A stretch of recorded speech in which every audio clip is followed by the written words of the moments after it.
All right, thank you, Adam. Happy Tuesday, everyone. It is June 30th, 2026. The time is 4:32, and we are here for our special meeting agenda. Madam Secretary is absent, so I will take roll call. Trustee Kamal. Here. Vice President Davis. Here. Trustee Jackson. Present. President Laster is present.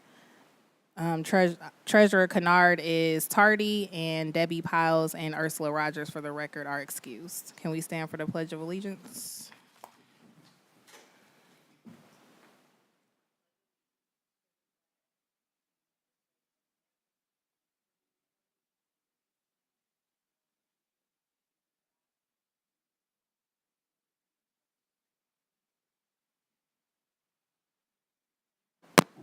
All right, be it resolved that the Board of Education accepts the June 30th, 2026 meeting agenda as presented. Support. It's been motioned by Laster, supported by Davis. Any discussion? Laster, yes. Davis? Yes. Kamal? Yes. Jackson? Yes. Motion carries. Seeing no public comment, we are moving to the presentation portion where we have a budget presentation and discussion from Mr. Josh Dyer.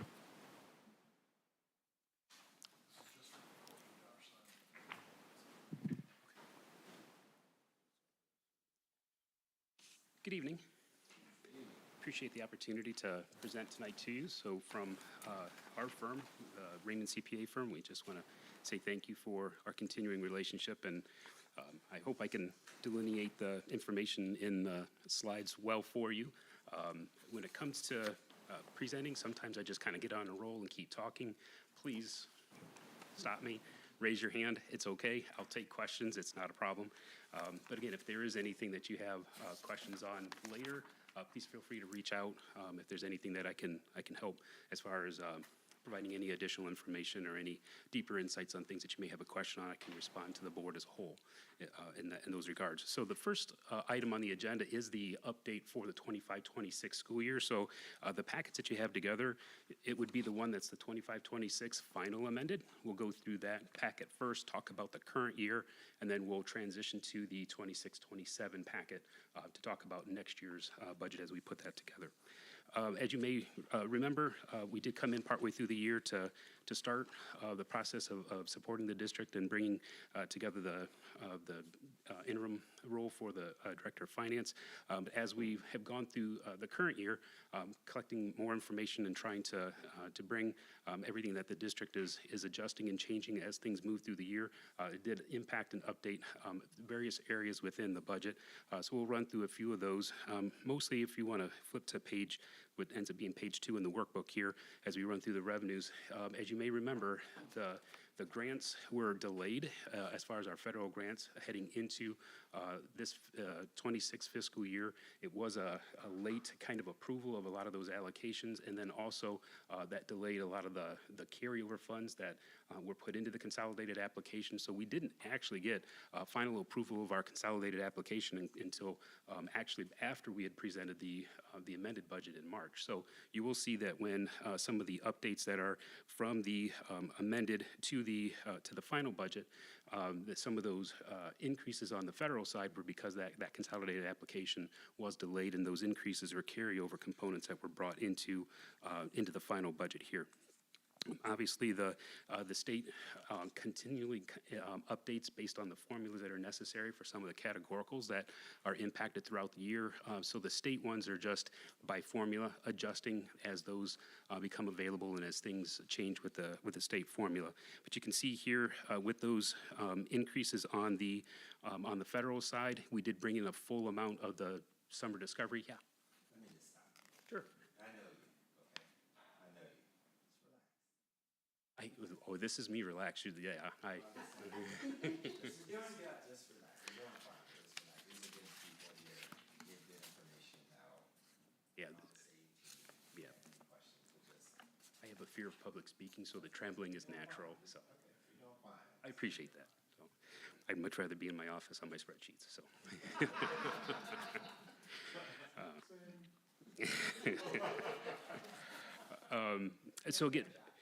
So again, on the page 2, again, what we had talked about last time, looking at the increases on the federal side, And then bringing in our full summer discovery, so that was another significant component. So going from the 43 million of the amended budget and then bringing that forward to our final budget at just over 45 million, that's going to be the largest pieces of going from those 2 points, with about 980,000 of the summer discovery component coming in to account for the current year summer school that has already started now. So you'll see on the state portion of the pie chart that 43.5%. Again, Romulus being a hold harmless district, usually districts are in the 70 to 80%. So you guys aren't dependent on the state quite so much, right? You flip over and you look at the operating millage on the other side of that pie chart, that 36.5%. That's a significant percentage for your district, right? You're heavily locally funded, and that's where, just as far as bringing that to the forefront, we just want to make sure we continue to discuss those things, because we are going to need to go to the voters regarding the hold harmless millage to ensure that we continue to support the district in receiving its full amount of revenues that would continue to keep the programs and operations of the district as normal. Yep. With you stating that Romulus, we operate heavily dependent on that, what That's makes correct. our district like that, where we have to, not saying keep going to the voter, but why are we at the 36.5? So, right. So we're trying to bring together some of that information to bring to the community, and that's a great question, because I know what you want is something simple regarding why the structure of a hold harmless district like Romulus is why it is what it is, and something clear and concise. The quickest way that I can encapsulate that is 1994, when we passed Proposal A, right?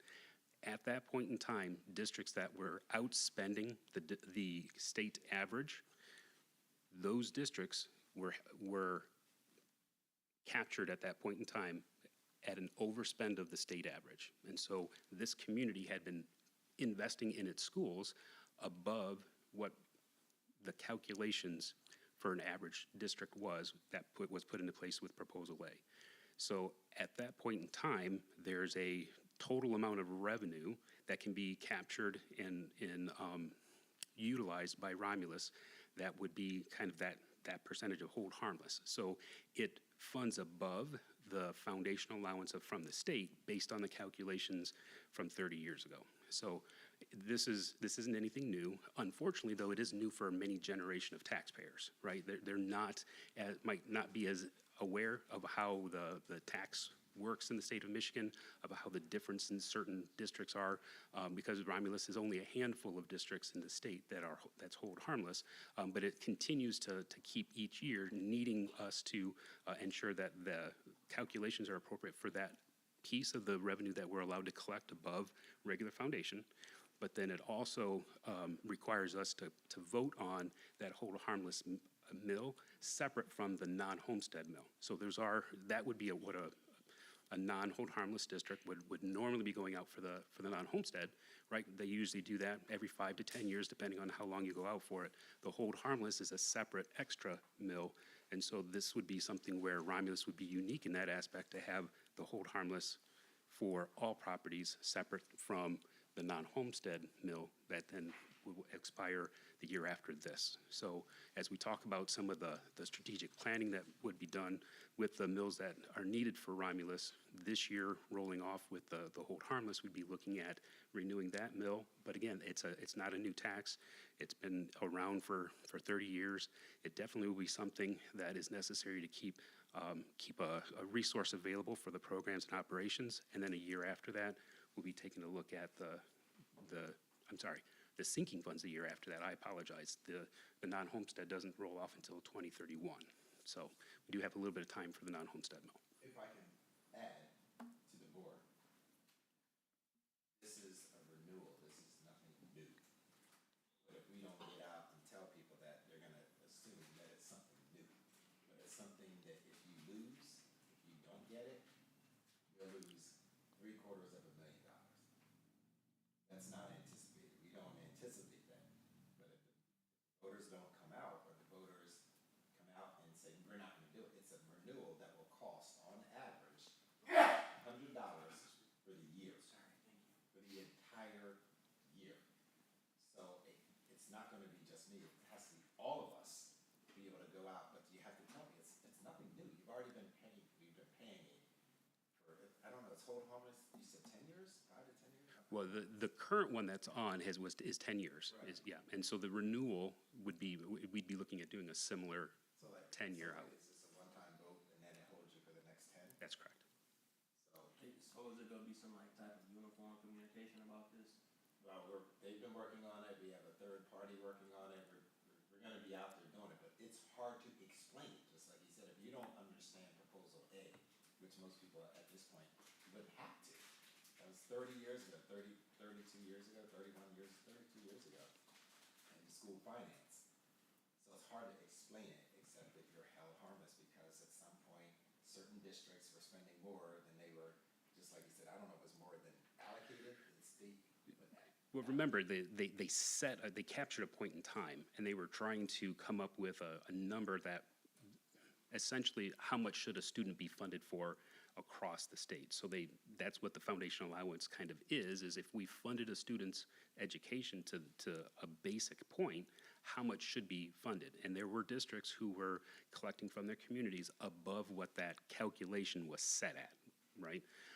And so that's where the two portions, and we talk about your proposal A and the discretionary portion of the foundation allowance. Those two pieces are what is the capped 1994 number, and then the discretionary portion is what the state's bringing on top of that to complete the full foundation allowance number for the district.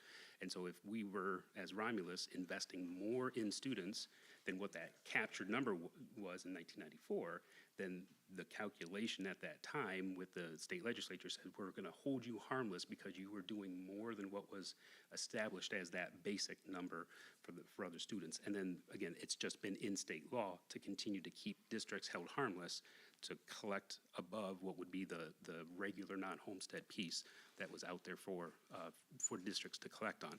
And again, so I was on the City of Romulus's site because it tries, the City of Romulus puts the invoices out, right, for you pay your taxes. And so it's got an explanation of what shows up on your tax bill. And so I encourage you to go take a look at it because the wording in there I don't really like because it says that it was excess millage that the district was collecting on. It's not excess. You need these funds to operate with. It isn't anything that's in excess. Your students definitely are in need of ensuring that these additional funds go toward programs, go toward their education, so. So there's like an assumption by the state that your community would support it. So you build that into your budget with that assumption, but then every 10 years, you gotta come back and go to the voters, and if they say no, then you're hit by 750, we are maybe hit by 750,000, and you're scrambling. And, oh my gosh, the community didn't support something that's been going on for 30 plus years. Fine that way. But of course, the political climate has changed, the financial, the economy, everything's changed. But we will have something that's going out to, we have some wording that's gonna go out to, the city has a newsletter that's coming out in August. Then we're working with a company to get us out there. It costs money to get this out there, but it's gotta get out here because the risk is Well, and is catastrophic. there like certain number of votes that we need to like for it to pass? One more than. One more yes than no. One more yes than no. That's right. That's it. And we have to hit everybody, because if you're looking at your tax bill, you're gonna believe your tax bill that this is in excess, like you just explained, and they don't hear from us. Correct. They'll just be going off of, oh, well, this is just extra money. And when they do hear from you, they'll say, well, it says this, Right. y'all ain't telling the truth, you're not. And it's a killer. I'll keep my part B question, because I didn't mean to take away from your Sure. presentation, so I'll keep that for, it's on that, but I don't wanna take up your time. So, but I appreciate you explaining that, because I was just wondering why are we so heavily dependent on that portion? So, Absolutely. Thank you. Absolutely. So if you flip over to page 3, again, a little more on the revenue side, a bit more detail there. You can see where the again, from the amended point to the final point where the increases were, with a little more detail. As I mentioned, the summer discovery, that's in the other local revenue. You can see the increase there. Along the lines of, as I mentioned, with the state revenues, again, the significant ones are just by calculation from the state, as far as updating for whether our student enrollment changes or whether there's more districts that end up being eligible for certain categoricals, and then mid-year the proration numbers change. So a lot of the formulas that the state puts out get adjusted throughout the year, but just with an overall decline of about 30,000 in the state number is actually fairly good to be a slight change this way through the portion through the year. As I mentioned, on the federal side, you can see the large increase on the Title I. A lot of that was from carryover, but again, the more we use our funds to fund current positions, the more we use up carryover, the less carryover is available for next year, which means there's less for staffing. So as we've looked through ensuring that we're using as much of our resources toward current staffing, we just have to be careful to plan out and make sure that as the allocation from the federal government dwindles, because we're still continuing to hear that the federal government isn't expanding allocations of those title funds, and if we don't have carryover to apply to next year, again, that availability kind of dwindles how much is available specific to positions that are funded within those grants, and either we have to use more of our regular general funds to cover those positions, or unfortunately certain positions may not be able to be kept if the resources can't be found for that. So overall, as far as the revenues go, you can see that that we did bring in a total change for amended budget to the final budget for that $2,040,000 that's represented there.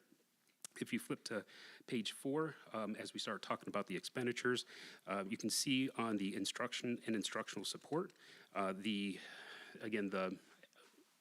heavily expensed area is touching the classroom, right? Instructional supports, both of those together are 67.7%. So the majority of what we're spending funds on going to the classroom or impacts to students. As you see the rest of the kind of the functional areas that are broken down there in the pie chart that represents that, knowing that we're putting that significant portion of funds toward the classroom is very good. You can see the amended budget to final numbers. There is, again, a correlated increase in the total spend. As those carryover funds come in, the revenue goes up, the expenditures that follow those go up. So we did have a little bit of a correlating factor with the grants and the carryovers that come in. But unfortunately, throughout the year as well, other pieces of the budget and spending were needing to be increased on the budget side, and I can talk about some of those increases as we get into a little more of the detail here. But if you flip over to page 5, this is a kind of more of an object area to take a look at where our spending's at from a salaries, benefits, purchase services kind of piece. You can see there, as far as salaries and benefits, you're looking at another 70% of what you do is people, and so that's a significant portion because we are a service-based industry. There is a heavy reliance that people are employed and performing the work that needs to be done. But what isn't captured there is that a significant portion of your purchase service is represented at 20.5%. A lot of that purchase service is staff as well, right? Because your transportation staff is in there. You have a lot of your special education staff that's necessary for paraprofessionals and psychologists, social workers. There's a few of those pieces that are in there that's on the purchase service side. So just because it's not represented as salary and wage, it doesn't mean that there isn't staff that's involved with your students that's a part of that purchase service number. So again, from a necessary perspective, we do like to ensure that when it comes to how much is being put toward the classroom, put toward those that are supporting and helping staff, that we continue to support those numbers as far as bringing those things into the classroom. But also, this is what continues to make it necessary to lean on the sinking fund to do the non-staff stuff, to do the maintenance and things that may be necessary for buildings and that. Because when it comes to your operating funds, as we talked about with those millages, it's assumed by the state that your non-homestead or your hold harmless, those are operating mills. This is what gets you to do your day-to-day stuff. It isn't necessarily capital funds, right? And that's where the sinking fund really comes in and supports and helps what's happening within your infrastructure and your buildings. So if you flip to page 6, this is going to show, again, that first column being the prior amended budget, and then this final budget and the total column right next to it. This workbook's been a carryover, so I try to continue to keep what's been familiar with the district is what's been used. If there's other formats of displaying the budget stuff, we can always take a look at making some updates to how things are presented. But as you go into some of the detail on here, the large functional areas, we saw that on page 4. These are the more broken down functional components within the budget here. And you can see as you run down the function list, again, summer school, that's a 119. That significant increase, that's the summer discovery that we talked about. You'll see just below that special education. Throughout this year, unfortunately, with where we're at with necessary services to special education students, we did need to increase the budget significantly there. There were several areas of paraprofessional needs, ASD, social work, social work's in a lower function, ASD, LRE, and resource components that were necessary for increases in the budget there. I think some of the calculation from the amended budget before, we were using some outdated information as we were kind of behind in some billings, and as some of the contractual billings came in, we noticed that we would need to put a little more budget toward those things. Now, special education is a little bit unique, right, because we do have the 51C reimbursement that comes from the state. That reimbursement is usually a year behind because we have to spend this year, then report, and then the state catches us up. So we might be looking at an increase in special education funding this year to spend a little bit more, but the money to the formula, right, will be coming next year as we spend additional funds this year from what we've done in the past. So there will be a little bit of a lag to see those funds come back to replenish the district. But again, that's one of the pieces that we do want to make sure that it's known that even though there might be an increase on the special education side, its grant does not work the same as the other ones, like an IDEA, like a title, where the allocation's out there and we just have to ask for the money. The special education works as a formula, each year recalculating itself to what the estimated number for the current year is, and then they catch us up with the prior year's calculation based on what was reported. So they have to wait until we file those forms in November in order to capture those amounts, and then we get a catch-up to the prior year and then a change in the estimate for the current year. I'll let that sink in for a minute if there's any questions. I've caught my breath.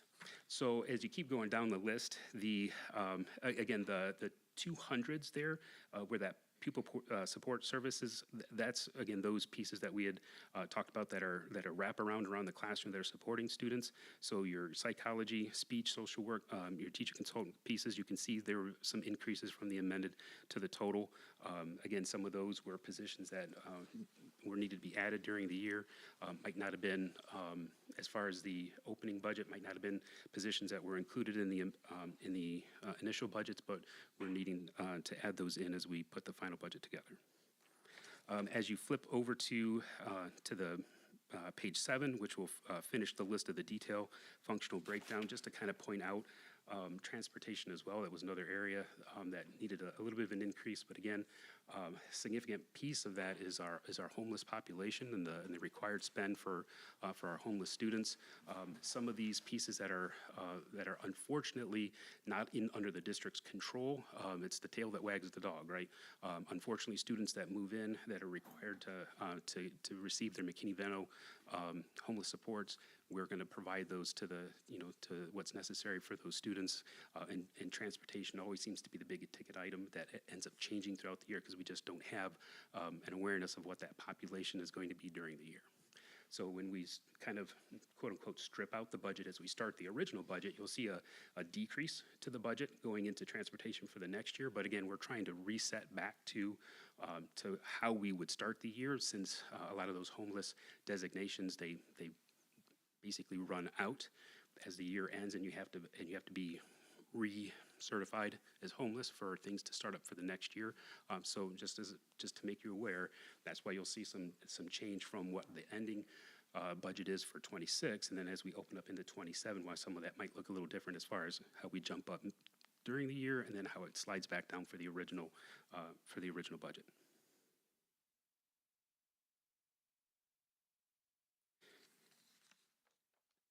So, okay, so that's the general fund. Any questions there before I move into the other funds? Wonderful. All right, so food service is on page 8. This one's again, from a usage perspective, this one's always a little bit easier to go through. You do have, again, an outsourced company that's doing your food service, so you don't see the salaries and wages there, that contracted service pieces, but that is your staff, right? Those are the people that are in front of your students, serving your students. We did have a slight update for where we were at point in time based on the number of meals being served, and then obviously our updates throughout the year to accommodate for where some of our price points were for service within the kitchen and lunch area. We did show a little bit of improvement during the year as far as where our spend points were, and so that did increase the food service estimates by $166,000 there. So you'll see the ending fund balance at a little over $449,000. If you flip over to page 9, this is the student activity fund. Essentially on the student activity side, what comes in goes out, right? So we're establishing and setting the revenue the same as the expense, because whatever those student groups collect and do, that's automatically going out to them as they use those funds. So we would never really project to any kind of profit or difference between revenues and expenditures there. We just get audited, and whatever their new fund balance would be based on the activity from the prior year, we'll reset that fund balance, but we always budget what goes in goes out on student activities. Page 10 is the debt fund. We just wanted to break a little bit out, so you'll probably notice on page 10 that there's just a little more detail on the revenue side, because we are receiving some of the small business tax exemptions through the state now. So it isn't just a local collection as has been in the past. So usually this is just a one line item local. With the SBTE revenues coming in, that state revenue is a separate number, and that was just being detailed out to ensure that when it comes to that major class component for the revenue, that you could see that separately. But our principal and interest obviously didn't change throughout the year, so there's no amendment there. But you can see the $3.7 million fund balance there on the debt side, and we'll address that size of the fund balance as we talk about 26, 27. If you flip to page 11, on the sinking fund side, again, another a little more detail as we broke out some of that information for the sinking fund. Again, SBTE, the small business tax, again, it goes on as a reimbursement of all the millages. So it is a small piece that will come in for each millage that gets issued. So the sinking fund and the debt would have separate components coming in on that reimbursement from the state. The transfers, though, we did spend for our Filter First grant out of the sinking fund, and so what we're doing is moving funds from the general fund into the sinking fund to reimburse that for the Filter First grant that was applied for and that was received during the current fiscal year. So that's what that transfer in is for. Made some adjustments on the expenditure side, mostly to capture kind of where we were going to be at for spending for the current year, knowing that the large parking lot project that was a part of what we're doing in the sinking fund is going to be through the summer, so not just in the fiscal year, because we have to end it as of June 30th. So the things that will be rolling over and being expensed after July 1. So that's why there's a little bit of a reduction there on the expenditures. But again, our anticipated ending fund balance is just under $2.3 million on the sinking fund, and we'll continue to implement and utilize the projects that were in place that the Sinking Fund Committee represents there. So that's all of the funds. What's attached to the rest of the packet then is the resolutions that would correlate to what was presented for the amended budgets in order to establish the amendment for the district. Any questions on 25, 26?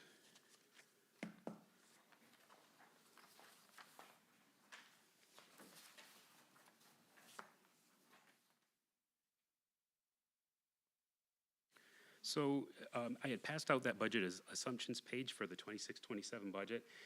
I'd love to be able to stand here and tell you that we've got everything nailed down and everything is perfect, but it's a budget. It's not perfect. It will never be perfect. And even though I know that, I still shake when I talk about it. But the budget assumptions are only as good as the underlying information behind it. And the only thing I can tell you is because the state does provide for us a significant portion, while it might not be as much as you're looking at on your local side, it still is a significant piece of what happens as far as how the district gets funded. So since the state kind of doesn't like doing their job, we don't have significant pieces of what is happening with funding because we don't have that information. Unfortunately, they did the same thing last year, and so without a passed budget, which we're hearing that more than likely next week, there would be the potential of having that in place, but it doesn't do you any good today since you guys are required to pass your budget by today. So we're going to go ahead and we're going to do that, and obviously we'll start working on the amendment as soon as you guys pass this budget, because that's what we do, right? It's going to be passed today and it's going to be changed tomorrow. But again, those pieces from the state, we'll try to keep the board apprised when that information becomes available. But if you do look down these budget assumptions as I walk through the workbook a little bit there, the 18 mil on non-homestead or non-primary resident exemption, that's what the PRE stands for. That's a standard on the 18 mil side. The 6 mils on commercial property, again, commercial property has a 12 mil exemption. That's why you go from 18 to 6. Again, so that stays in place. And I did make some notes on here as far as where your millage expiration dates are, just to kind of keep that as an awareness for the board. We did recalculate that homestead operating millage to 1.3115 for the current year. Again, we had to work with the state to ensure that calculation was done accurately. And then I did file the form. It's a requirement each year for that calculation to be done, the workbook to be submitted, and then today was the day that I needed to send in that form for establishing that rate. But again, that calculation is pretty complicated. I actually, stepping through it with the guy from the state, was actually, this is because since you guys are my first hold harmless district, was actually kind of interesting when you like those kind of numbers and that. We did include a 100-student decrease as far as enrollment goes, and that would be a 93-student decline from the spring count. But again, trying to bring together just a little bit of an estimate on what might happen during the year. We're really hopeful that we can continue to keep all of our students in the district and continue to keep a full enrollment. Just looking at size of graduating class, potential kindergarten class, we do want to just be cautious and careful about how much we're starting the year as far as what we're looking at as far as resources available when it comes to the enrollment, because it still is a good piece of funding from what's coming from the discretionary payment from the state. Again, when it comes to enrollment stabilization, though, we do believe that what will be included in the state budget is continuing on that Section 29.6 enrollment stabilization. So there are some calculations to include that in this year's budget as well. On all the grants, we kind of use an estimate of the allocation that's coming up for the next year. We do know our title allocations; those program allocations were put out by the state. So I've adjusted everything to the current allocations that are out there. Some of the categoricals, we do have to kind of target those amounts because they'll end up using the federal formula that just was released last week to adjust and go into the August calculations that'll be presented to the state in September, because you guys don't get it. Remember, we don't get a state payment in September. Those payments start in October, so they'll go through that calculation process, and we'll get a more established number for our state grants when that happens over the summer. On the expenditure side for the general fund, remember, we do have some open contracts. You guys will be voting on some things. I included as much as the negotiated information as I could at this point as far as what's going to be represented in this 26-27 budget. Again, using the information that we have available from the state for insurance costs and where the cap is on the employer component of what's required on the insurance piece. But we are trying to walk through as much as we can that information with what's approved and available for the current contracts. Madam President, may I ask? Yes. Go back to the grants, if you would. So when you're speaking of grants, are you just speaking on the federal and the state grants, or grants that's out? Is there any grants outside of the federal and state that have reached maturity date And if they are, where do we stand with that? Okay, So- or if it's included in what you're talking about? Gotcha. I'm speaking to the federal and state ones. We really don't have many other local grants besides the summer discovery. But we did include, again, because we have to finish the summer program, so we did include that grant to the extent of what's estimated for that full allocation for summer discovery. So besides that local grant, it is mostly on the state and federal side. We know we've got to, finish spending into the summer, so those allocations are be there. And the amendment that I talked about that we'll need in the fall will adjust for carryover components that would happen for what's left after the June 30 date and what we spend over the summer. We'll include that in. So it rolls over? Okay, Or it so, ends? okay, it depends on the grant, right? Okay, that's what I, Yeah, okay. yeah. So your federal grants usually are a September to September kind of perspective. The titles go July to September. They're a 15-month. So the ones that don't carry over, as far as we're still estimating that we're going to receive those, even though we might not have a formal federal award. But every year we continue to receive those. So it's just like with the consolidated application. It'll start July 1. And we are able to spend on it, but we don't have an award because our app isn't approved, so it's in a pending status with the state. But we still want to include to make sure we know that we're getting titles. You're So allotting for that? that is correct. Okay, all right. All right, Good for right now. for right now. Yeah. Okay. We did see some changes on the utilities cost side, so we are trying to keep an eye on that. As everybody knows, when it comes to where we're at with some of the cost increases around different utilities, we're especially on the electric side, that's something that we took into consideration and trying to project out based on the increase from last year to this year, what we may see going into next year.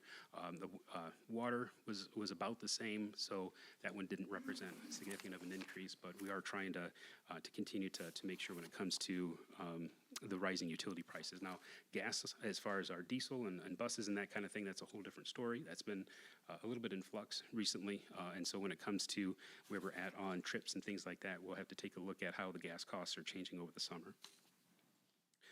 We did budget for the same levels as far as our building and grounds custodial maintenance, include some of our summer project pieces. Again, from a kind of a reset point, right? When we start to use the kind of the prior budget, that's kind of resetting us back to what we had started with. So we do that with transportation, but we did for athletics, we're not starting at the same point we were last year. We've added some sports, so we did increase our sports and athletic spending when it comes to adding those new teams in.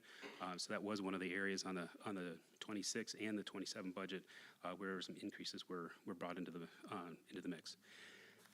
For the cafeteria fund, with a slight decline in enrollment, we kind of did that same projection and a little bit of a decline as far as overall activity in food service.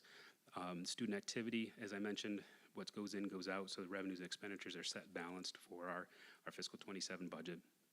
On the debt fund side, we'll take a look at that in detail, but just remember when it comes to the valuations, we get those numbers from the county. Based on the county numbers, setting those valuations, we recalculate what's coming in on the millage side, and I can step through a few pieces of those, but when it comes to what's necessary to handle our budget hearing, which technically, talking about the 27 budget, that's what that is. We just want to make sure that we call, and the reason why I'm saying this, we just want to call out that the millage for the debt is 4.3, coming down from the 7 that it was in the past. As you guys have gone through the bond process in the past, you know that you have some bonds that are rolling off.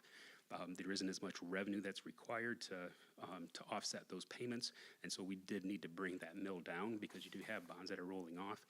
The question would be, at what point in time do we take a look at trying to keep that mill up by extending a bond and issuing some bonds in order to continue to do the work to the buildings that would be necessary. So again, that's more conversation strategically that's happening within the district. Sure. I'm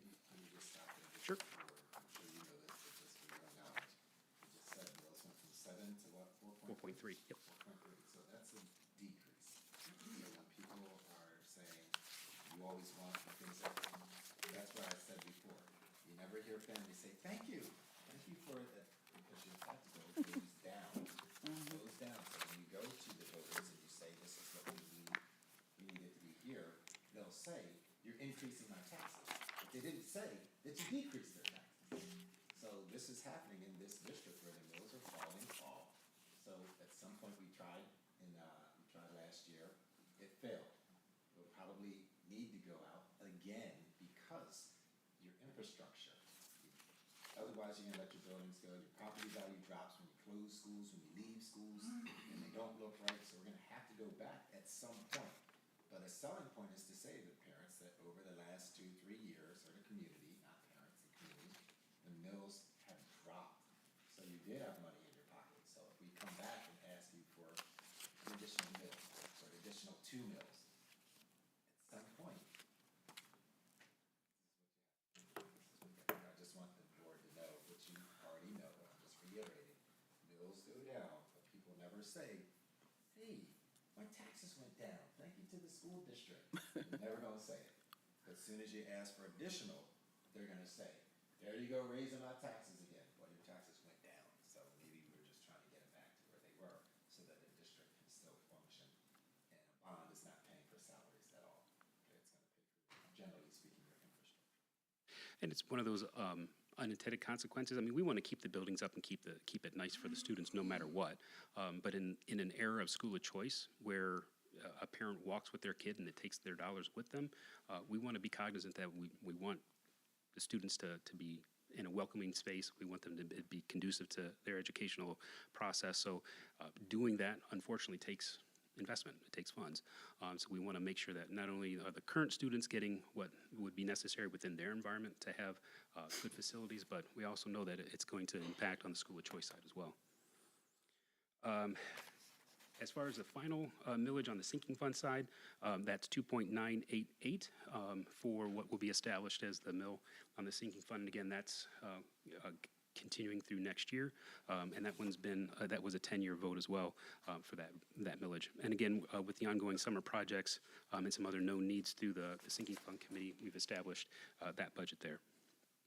So if you open up your workbook, 26-27 original budget book, I can start with the general fund there. And again, I mean, we talked a little bit about assumptions. Go ahead. Just had a question about, on your budget assumptions under the foundation. You said there's a $250 per student increase. Yep. But section 20M caps it at 10,300. Is our assumption that 10,526 or that 10,300? Both. Both. Right? So this is the part that we want to try to keep clear. It's confusing on why hold harmless matters, right? Because you can see that the state thinks you're a 10,576 district. It thinks you are because it puts that as your foundation allowance. But the law caps you at what the basic foundation is, us thinking that it's going to be 10,300, right? Because it's currently 10,050. But the 10,300 will be the new basic, and that's what you're capped at when you receive your discretionary payment.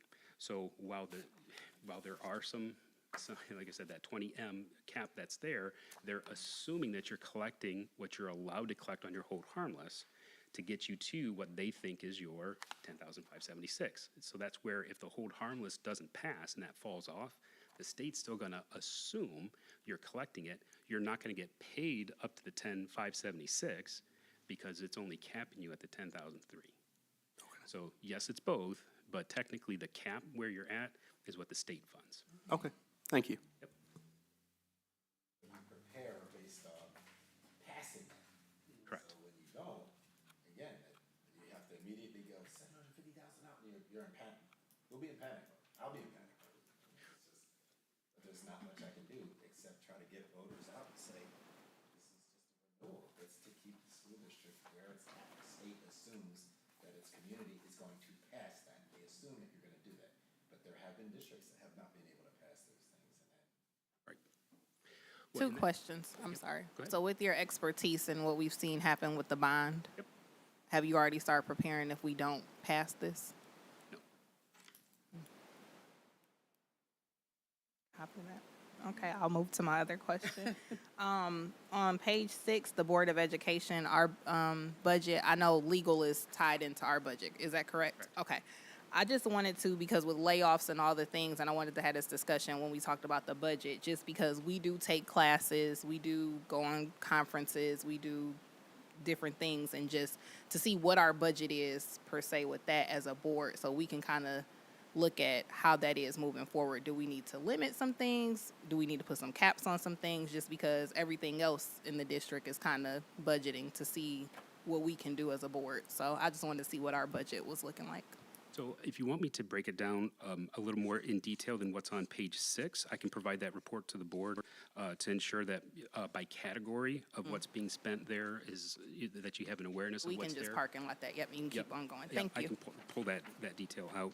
The slight decline there was, if I remember correctly, it was bringing us back, the legal costs back to, from the final 25-26, getting us back to an original budget start for 26-27, as far as what that change would be. I didn't impact anything on the conference and other board costs, but I can pull that detail. Okay, thank you. Any other questions? This is great. I'd much rather answer questions than actually present. So when it does come to where we're at on the revenue side, as we're looking into projecting for 20.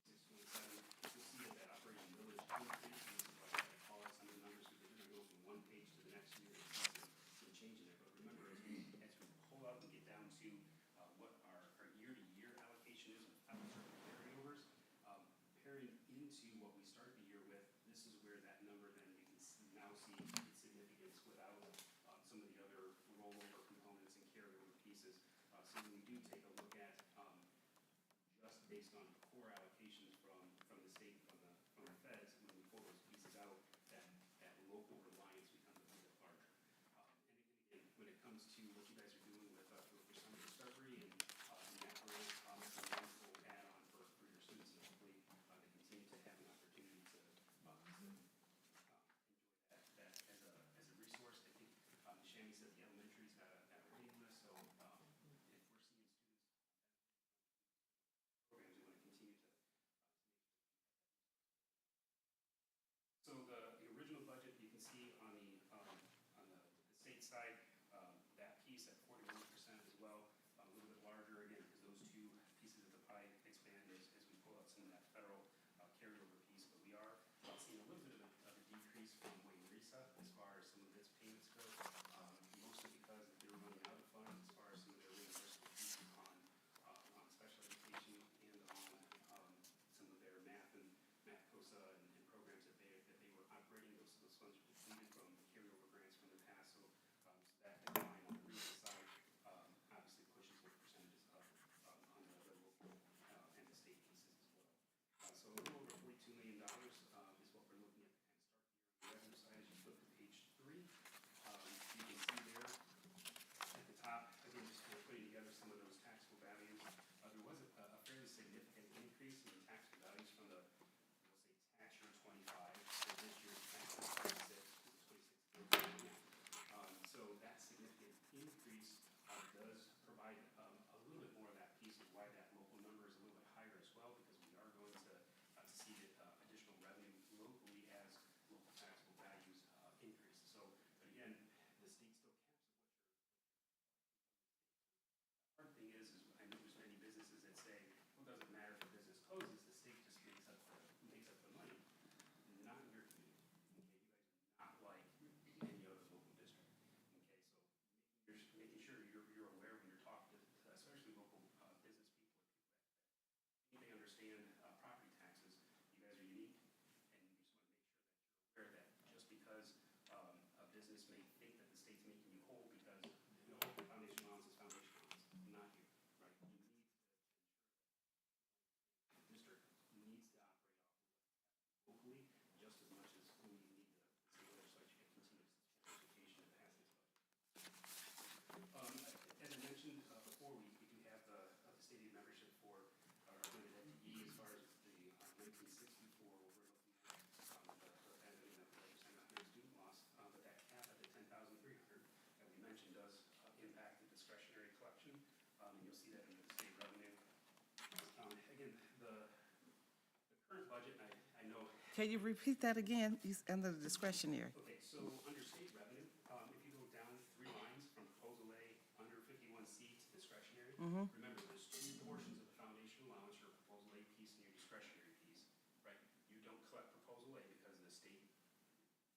collecting locally all those funds, right? Because you were hold harmless district with where the calculation was.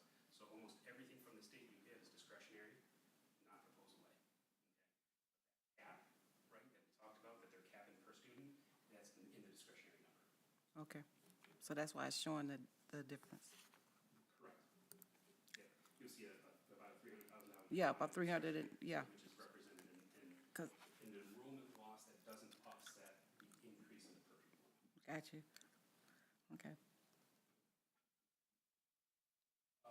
Okay, so below that number, you'll see the at-risk reduction, because at-risk has a significant carryover usually to that number. That's what we're starting to view, the reset to at-risk. But this is where the weighted formula, we had talked yesterday a little bit about some Yeah. of what might be coming along the state side for the weighted formula. Right now, without a past budget, we're doing what we can to take what current law is and use those estimates for allocations for next year, especially on the at-risk side. So that's all the information that we have. We do have some indications of the weighted formula that has been put together on the Senate floor. It doesn't show a significant impact to the total overall funding that's coming into the district, but that would be something where, again, over the summer, we start working on the amendment, that's gonna be inevitable. We'll provide a little more information to the board because I definitely need to see the whites of their eyes as far as what that formula is before we start changing how much at-risk and 51C numbers are coming in. Us to a weighted formula that we have to pull current student numbers on, that gets adjusted, we would need to dig into the numbers. Any kind of good feeling about what that revenue estimate is. We're using all estimates on prior numbers, and if it adjusts to current, that ends up being the each year. Then the rest of that list on the state revenue side, the 31AA, I still left that listed, even though technically we didn't receive any because you guys did opt out last year. We're hearing that the opt-in is still going to be there. So at this point in time, that would end up being a potential that the district could reconsider. But we're really hoping that the state kind of changes their mind on the red tape that's around 31AA, because those definitely are supports that we want to include for our students. So that would be something where we would definitely want, especially the governor, I think she came out the other day and said no way on those pieces of legislation that really tied the district's hands when it came to the 31AA. But hopefully that's something that can make some movement before that's passed. We did have a couple of grants that were part of rolling off of last year's categorical. You can see the educator compensation rolling off there, and there's a few more that's kind of buried there, a little bit smaller. That's in the other section that's there. Again, on the federal grant side, as we peel out the carryovers, you can see those numbers that were declining this year relate almost exactly to the carryovers that were included, were increases in last year's budget. But again, just breaking down here your core federal grants there as far as where the star goes for fiscal year 27. So as I mentioned, a little over $42 million on the revenue side.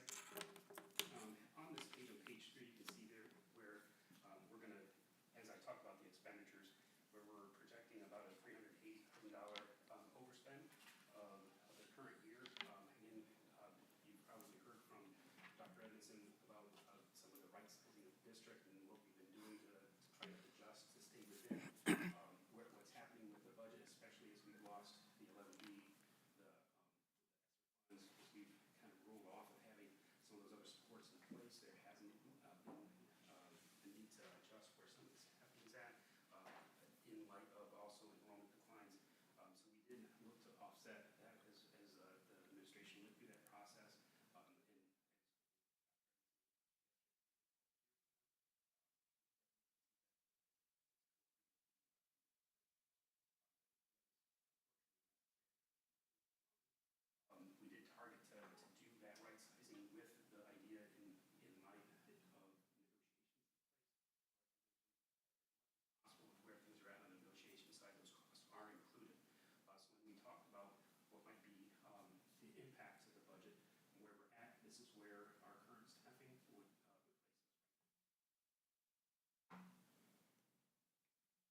there, we're continuing to keep right about that 70% mark as far as what anything that, any one grant or any one thing, as we bring out those carryovers, there isn't one thing that's supporting what's in the classroom. That's a holistic perspective to the budget. I think some of the people, like, how do you take your strategic plan and put it into the budget? So that's a very good question, but sometimes some of the numbers just bear themselves out. When we're consistently putting funds into the classroom with that percentage consistent, no matter what the source is, essentially, we definitely know that whenever we get a source of funding, a lot of that's going to the classroom, no matter what. So if we were seeing that percent of what's in the classroom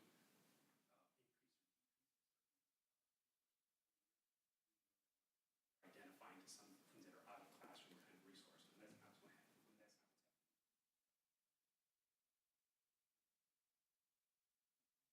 You're gonna hold it, okay. I'm gonna hold it. You're gonna hold it. Sounds good. Okay, as we flip to page 5, again, so this was the more object level kind of spend. You can see, again, we're looking at our wages and benefits, a little over 71%. There, again, very consistent with what we saw out of the end of the 25-26 budget.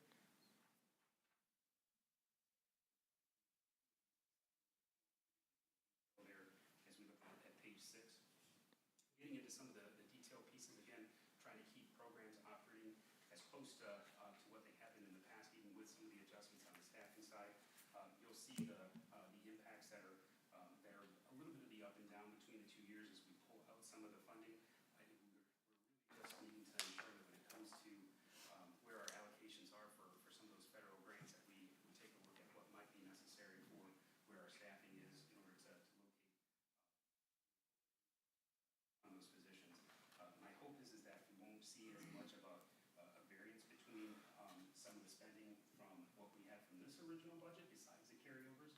And again, if there's some additional detail that you guys would like, I can pull through those things. If we strip out grant impacts and show you what the non-grant stuff kind of is, if that's something that interests the board.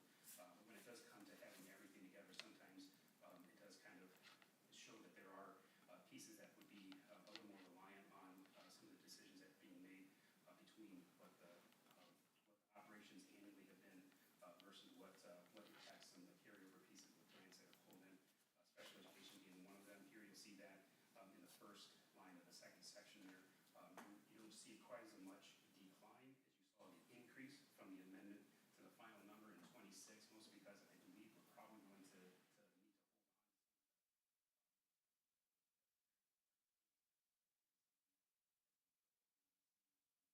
process from a required staff piece, how much that needs to come in on the special education side. So it's not like we increased 600,000 and then I dropped it all out the next year.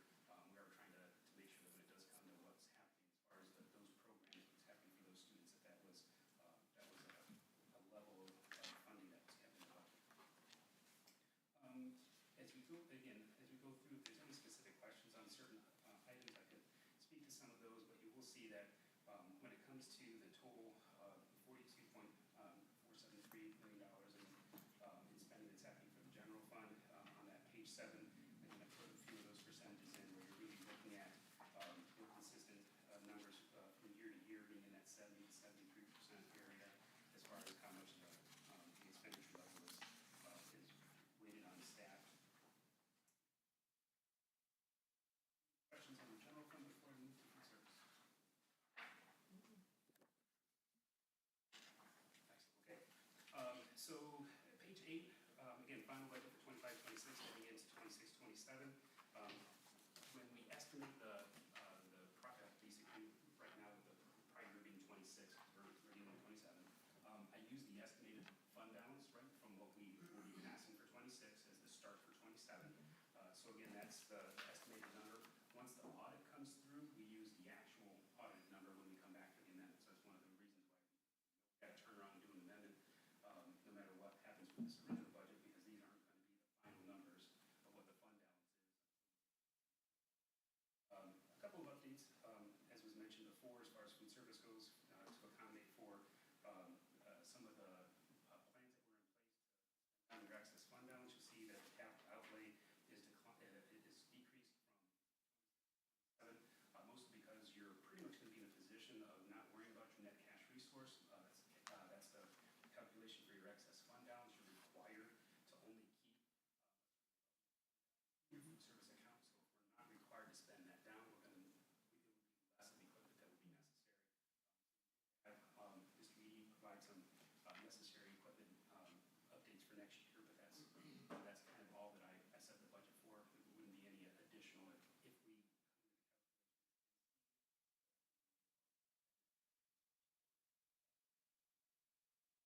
Any questions on food service? Ready? Page 9. Student activity, again, we talked about what goes in, goes out.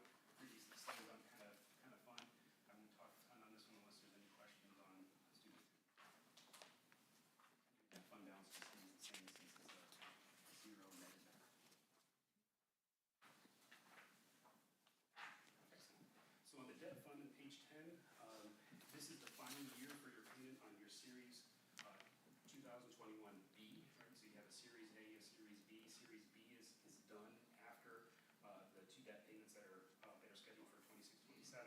Once that's done, again, as we start talking about 27, 28, that would be something where we have another discussion about where the mill needs to go to, because those payments won't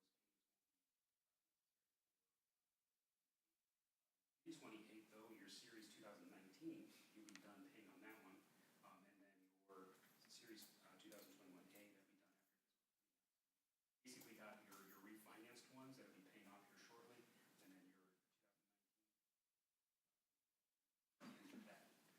So in theory, you could be debt-free after a couple of years, but you, unfortunately, voters, if you have significant facility needs, and then now you're adding to the tax bill. It's hard because we know that they've supported the district with the mills for years now. You can go back and see those votes.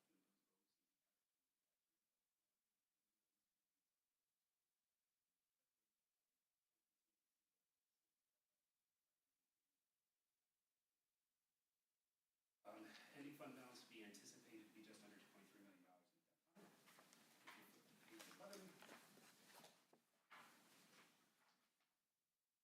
On the sinking fund side, again, from a project perspective, we are looking at finishing up some significant parking lot project that's out there. There's several other building needs that are represented within the project plan. Where the amount that we're collecting as far as the state revenues, that's each year that's kind of recalculated. I don't know with the delinquencies that we're seeing if we're going to receive the full amount of the reimbursement. So that's why there's a slight decrease in that state revenue as far as the SBTD reimbursements that come in. But again, the property taxes are increasing as we see the property values go up. With an anticipated ending fund balance just under $2.3 million for 26. If everything kind of folds with the project, we do anticipate we should put about $166,000 back into the fund balance for the sinking fund and continue to use those funds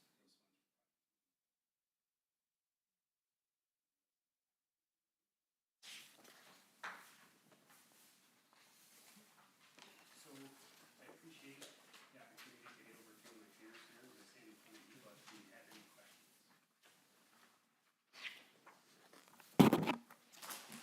No questions from the board? Going once, going twice. Well, I speak for the board. Thank you so much for your presentation. Very thorough. I like your budget assumptions and being honest, like, hey, don't have a plan for the 700,000 if we don't, but I know that we're just gonna go with the good faith of our community, but appreciate your expertise and just all the hard work you put into the presentation. So thank you. So as I say no, we have had conversations around how strategically what we do to the public and that kind of thing. So we have put together some of the numbers because negotiations are 2-year contracts. So I'm saying no, I don't have 28 numbers.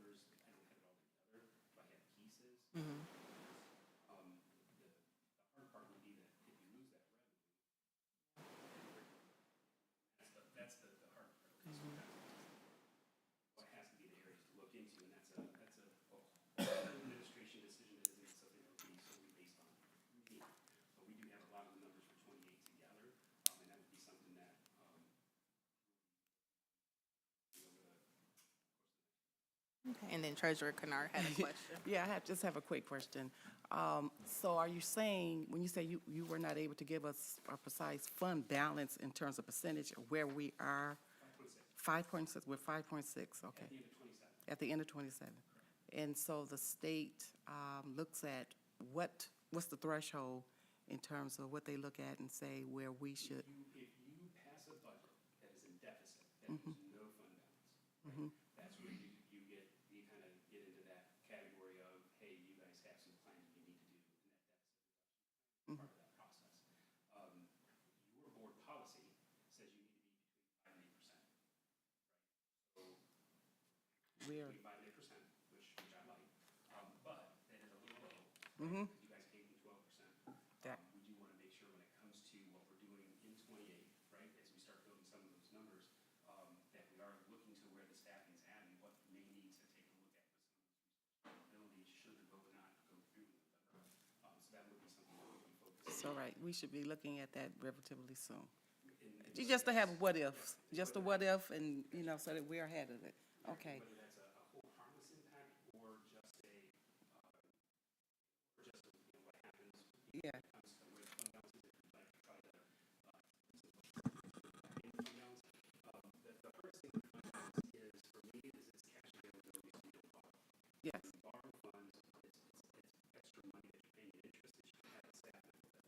I don't want to cut a staff member because we have to pay interest on loans, because we can't get due payday when it comes to cash availability. So that is the importance of where we're at when it comes to the fund balance. It represents that holdover kind of piece with where we're at making it through from a payroll perspective. You guys are a little different because you do summer collection, right? So most of your decision on how things work with what you're going to need to borrow cash wise would be into the latter part of 28 on your borrowing that you're collecting up front this summer. There's other districts that are later collectors that ends up being later collection and that affects them closer to the year and that cash availability. yeah, so that leads me into my second question, and that was, normally, we've been able to or not had to borrow from the state going into, I think it's September. That's when districts have to borrow from the state. And so where are we in terms of that? Will we be, or is it too early for you to tell whether we'll be needing to do that or we're okay? Or You're okay. You wouldn't need to do that for, again, okay, so we have two things that could be a potential. So the whole harmless right now is offsetting the am I? I didn't say anything. I didn't say a word. I'm just listening. Well, we don't have to, no, just, if don't, you're not ready to even get into detail, just say yes, no, yeah, yeah. So if we're talking about what we have for September 27th, right, because we're almost September 26, going into September 26. Okay, right, so we're fine, okay. We won't have to borrow from that. would be more the issue. If you're talking what's happening for collections in the 27 collection, when you talk about what needs to happen for September of 27, I still think you might be okay. We probably look at something that would be a little borrowing because it wouldn't be very much.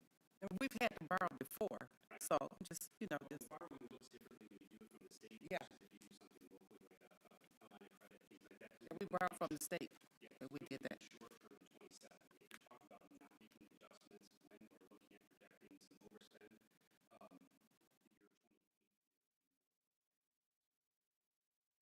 Okay. But if the whole harmless isn't there, you still get to collect on your non-homestead, right? Now, the issue with the non-homestead is it did roll under 18 with this last increase in valuation. So had we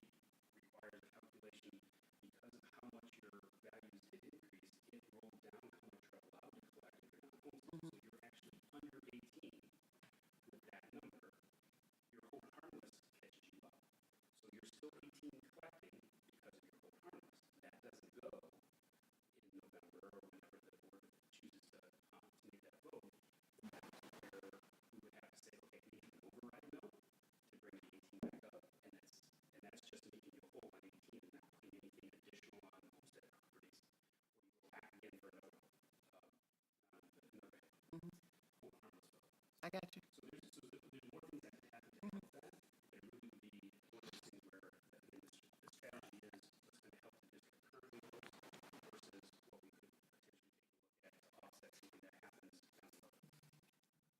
So for me, and you say whatever the truth is. That's all I care about. Doesn't matter. It's the truth. Um, we've made the hard decisions, and I would make the hard decision if we had to. One of the things for me is not just me, not just the board, but you have to get teachers out. If they're not going to be out, we have contracts, we have a whole bunch of stuff. People have got to get out and get parents out to vote, to support this. They've got to support this vote. They've got to support it. So it can't just be, well, Dr. Edmondson, and waiting for me to say something. It's educating the staff to be able to go out and say to your students and put something, hey, you need to go out and vote. Now, there's some rules to it. You can't say you're going to use district funds and say vote yes, but you can educate, and that's what's going to happen for me. But it's got to be some other people. It's got to be boots on the ground, and it's not just the school board. Right, so are we planning on like having a meeting with the teachers to explain like how important this is? Like all of this needs to happen. Like we don't want to hear that you can't make it to this meeting because if you're not gonna make it to this meeting, then you potentially gonna It probably need to be at PD. Put some parameters. Yeah.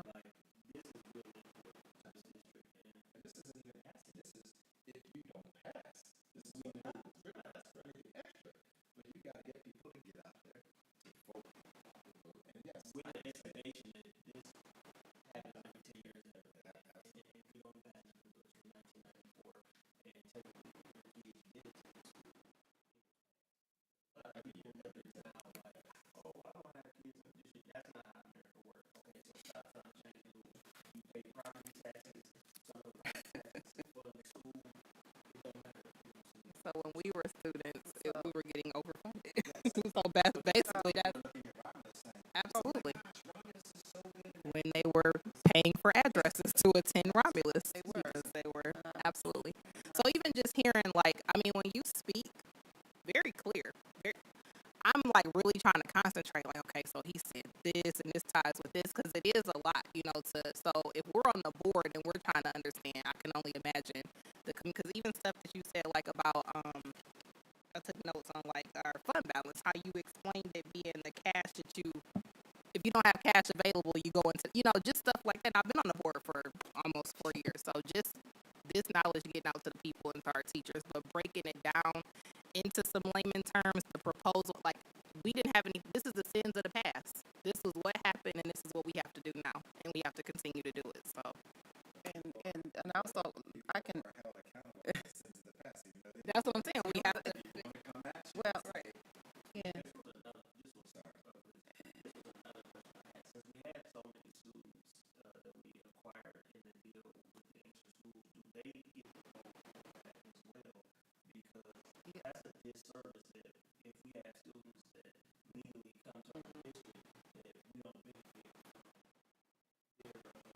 I think they do because they vote for the school board. They do. I think so. Vote.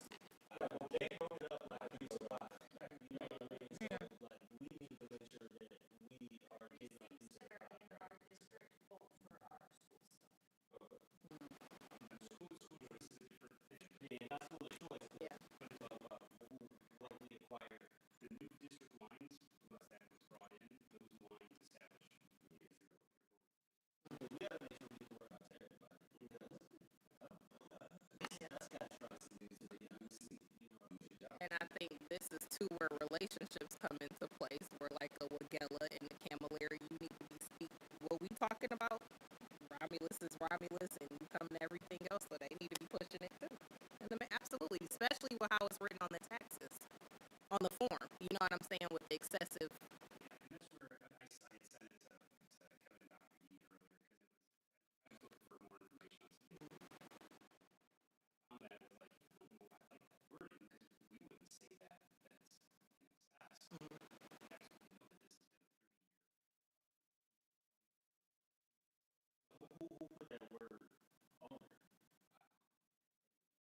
What's the word? We got access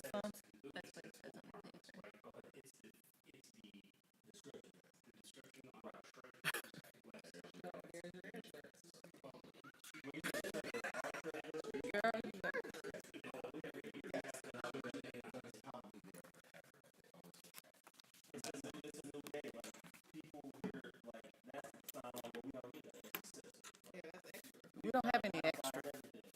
minimalize their life, right? So they don't even want to base it anymore, per se, right? That's not what we're doing. Like, this is not expendable like that. Like, if we don't get this right, I just was talking. It's like cutting the water off. Right. You know? How we gonna make that up? Like, so, I mean, we need to, like, maybe get, some type of dialogue going and say, hey, if possible, can you remove that word so it's not, because then that's gonna be going against what we're trying to convey to them, because they're gonna say, well, no, the treasurer says on the website, and then it go down to who they have the best relationship with, or the school board and the treasurer, and we try to explain to them, like, no, that's misworded. They're like, well, she's never lied before, or you never lied before, it's like, it's not. So it's, It's about understanding. right. But the deception is a lie. No matter who do it. You deceive somebody, you lying to them. Right? And we don't want, because then it looks like we lying when we try to explain for people to vote that we need to vote. That no, it's not excessive. Like, this is how it's been. And they'll say, well, that's not what I read, right? So it's kind of like putting us against each other for something. I think the word is more incompetent. We're not competent. That's the view. But So, it's everybody though. Everybody would get the same language. It's just that nobody really questions it. Certain people, if they know about it, depending on your community, it's a hard thing to understand, no matter who you are. But it's expected to pass. But I kind of look at it like my son's. My son has car insurance. Okay, I don't pay for it. His grandmother does, who is my mother. If she stops, guess what? He on the hook for that 150 still. That insurance has to be paid. But in his mind, it keeps getting paid. But one day it may not, but it still has to be paid. It's the same way here that we're paying bills. If you get cut $750, you still have to, now you got to figure out where you're going to get it from. It's exactly the same, but it is getting out. I'm with you. I mean, I can't make something necessarily mandatory unless if it's done during the school day, I can. But there's some rules to some of this stuff. But nobody's off the hook. I mean, you're talking about jobs. We just cut jobs, okay, just to get in line because your enrollment starts looking a certain way. You start tightening things up, and we've tightened things up. I felt really good about that. But this is the next thing. We can't rest on our laurels. Nobody can, because if this doesn't pass, then well, you're scrambling, but you do still have a fund equity, but nobody wants to touch that. I don't want to touch that. It's like, it's so hard to even be able to do anything to get your fund equity up. Once you start, there's usually only down from there. It's usually not up because you're not in a situation where you can just fund, oh, we have extra money, let's fund it. Nobody really has extra money. You know, I think when it comes to explaining some of the tax pieces, I do want to make sure when the board knows about these things, it helps with the conversation with the public. So the hold harmless as an operating component, right? You can't mill for operating purposes. right. You can't. Right? Not a lot of people know that. They don't. Because this is a flow that happened 30 years ago, so we have a whole new generation of taxpayers. But we can't go to the public and just say, hey, we need to operate with more money. People from Ohio. But the hold harmless is really the only thing that's left legally that you guys can take a look at to support that from an operating perspective. So again, that wording is what we're going to be working on to make sure that it does precise and to the point, truthfully. Align. We're working on it. We're working on wordsmithing it to make it sound, I mean, it's factual, first of all, but for the common person to be able to understand, because it is very difficult. In my role, I'm like, how do I explain that, Josh? Like, just to the common person. Well, the state allocates here, but they expect you to be here, and for certain schools. I remember early, I was here in '99, you heard about Romulus. Romulus was doing all this cutting edge stuff. There's a reason. There's a reason. Things are different now, and population has shifted, families have moved, school of choice became a huge thing, and it is different from our school district because, things have changed. And just like, in your explanation, that's why I asked the question about the fund balance and percentage, because what you're having individuals focus on is that we had double digits here last year, now you're down to single, okay, and what made that happen? And how we explain that is important because you got a group, of set, of individuals, people just don't understand, or the clarification when you're speaking in finance, as intimidating as it is, okay, but to understand some of the dynamics that, things that happen, not at the state level as well, that impacted all that, that's gonna be important because they're looking at, okay, double digits, okay, what are you guys doing? Oh, you're overspent. You know, you went from a double-digit number percentage general fund to a single, okay, where is it? Salaries, you know, that's the first thing, the first place, because that's your biggest, and your fringe benefits, where your expenditures are spent. There you go. There you go. Yeah, Yeah. right. And then where you said in the beginning, instructional piece is getting 60%. And then obviously we are a people business. So the rest of it, a big portion will go to the people, so to fund it. But I do want to say we are being recorded. So this is an educational piece for the people, but we're not trying to, I don't want it to be taken as we're blaming the city. We have a good relationship. So I really want to see it for myself and actually have that dialogue to say, hey, we just had our budget meeting, just want to see it. So it's not this side is saying this side is saying that, because really we all need to come together. Because if the school wins, the city wins, like we've always said, but it's not that we're trying to, I don't want the verbiage to Yeah. be where we're blaming the city or saying that they put it out there, because we don't know. And I haven't seen it with my own eyes, so I would like to see what the wording is, but anybody reading it, Clarify that. yeah, Okay. right. Mm-hmm. Yeah.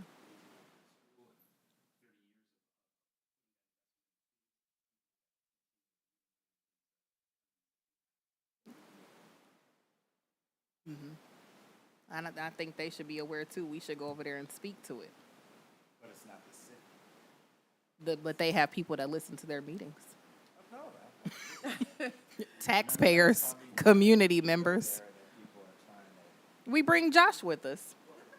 Well, yeah, he should be. Right, we When- bring- he has whenever the you go knowledge. out and you speak on finance, you take it. had the knowledge in PFM, and Well, it's a difference. Yeah, I just think if I can have a conversation with Dr. Egan and Mr. Brock, A plan.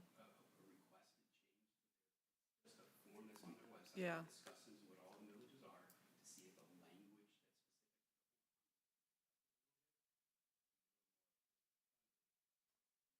Make it more friendlier.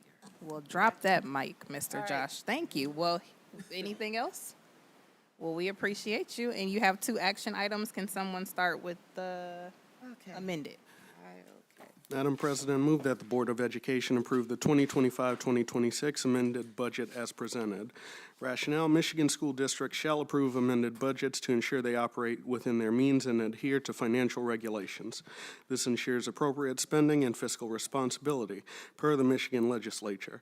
Amendments are a necessary component when there are shifts in expenditure priorities that change during the fiscal year. Budget implications, all Exhibit 2526 amended budget. Support. It's been motioned by Davis, supported by Kennard. Any discussion?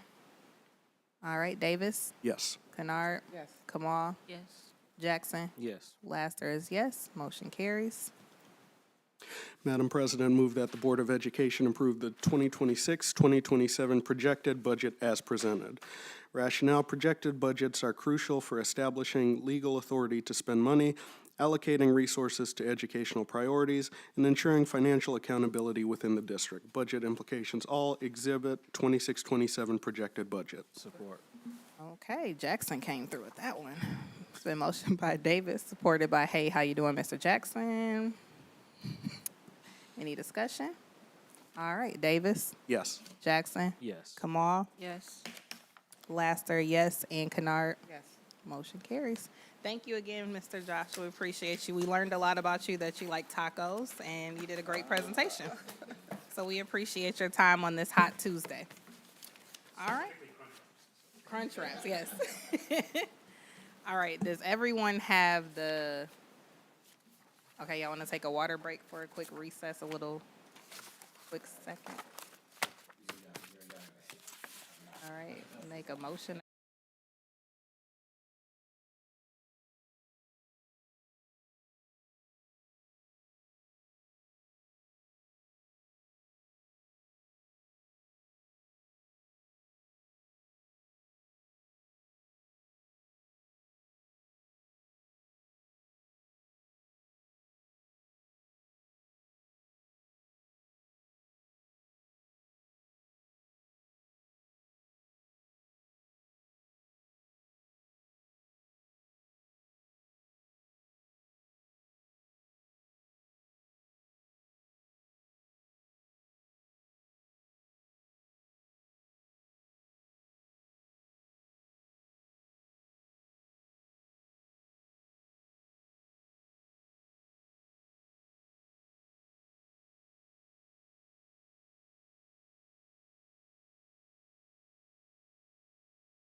All right, welcome back. We are back from recess. It is 6:07, and we are now at the point of the agenda where we are at the superintendent evaluation. Does everyone have their self-evaluation? Okay, so we'll just kind of go off of Dr. Emerson rated himself. So I'll read it. And then just like, ooh, that was a, okay, sorry. I guess I woke the people up at you on YouTube. Okay, so how MASB did when they came, what is inside of the box, so makes decisions without regard to adopted policy. So I'm gonna read each one. We're not gonna go off if Dr. Edmondson did it 5 times, if you feel like he kind of did it with fidelity. If he did what is inside of the box and it's a check mark, we're gonna go ahead and give him what that rating is. Do we have a, can I get a amen? Okay. All right, so we're just gonna get a consensus. I'm not gonna go like, Are we filling this in on ours, or? you can his? go outside, Okay. yeah.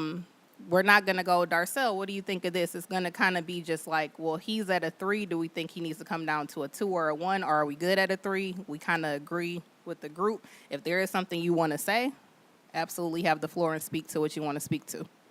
Dr. Emerson, did you want to? Surely. First of all, this document is different than last year's. If you notice, there were 4, 3, 2, 1, and now it's 3, 2, 1. But I've compiled tabs. It was just too much to give you all this. You don't want this. You get done with it, what you gonna do with it? So I have all these tabs to show you things that give you the basis for the scores. I did give myself a couple 2s because I mean, there's one that I was like, I didn't do that. I mean, it's media. I'm not gonna call the media. I don't call the media. You don't do that. I don't do that. Call you. They call you, and I was prepared. You saw me, but I still gave myself a 2 because of what was written. But I have this here of a lot of things that have been done, things that you wouldn't even necessarily know. You wouldn't know it. But I have things here, and you can pass this along if there's anything you want to do. I could actually, I'd be glad to thank you to Eve and my team. All of them contributed and gave us things here. I think we do run a good operation here. I don't know if you would necessarily see all of it, but Eve helps keep this thing going, and particularly for government and what does that say? Board relationships. But I have this here for you. I don't know, it feels so uncomfortable for me to sit here when this is going on, but I'll do it. It makes me cringe. But I have this here, and I can help with anything you want, or if you have any questions, or just take it and just. Did anybody want to get- start with the get to book? see it. Is that, or we're just going to pass it around? Okay. And also for those that are watching, Dr. Emerson did present in front of the board and YouTube for his presentation on what he's been doing, his midpoint check-in that we completed. So, all right, everybody ready? Need a little hot sauce? No, but I will say, understand that this isn't just about me. This is a team thing. So you might not say, well, he doesn't do it. Eve does it. Well, Eve is an extension, and everything in there is an extension of my team. It's not just me, it's my team. So publicly, I would say thank you to the teaching staff, thank you to the support staff, thank you to the administrators, thank you to the directors and everybody that help us to move this district forward in the best manner that we can. So thank you.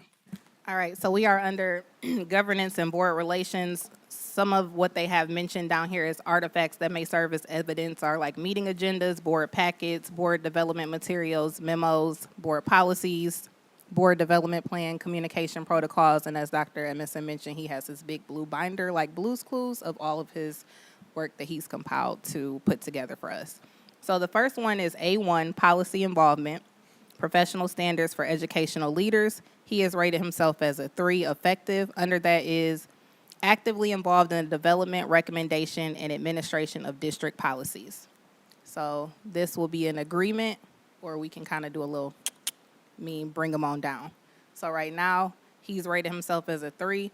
I'll go ahead and quiet Coyote to 3 too. Yay. Yay. And remember, if you feel that it needs to come down, we are a board, speak up. So I'm not hearing any.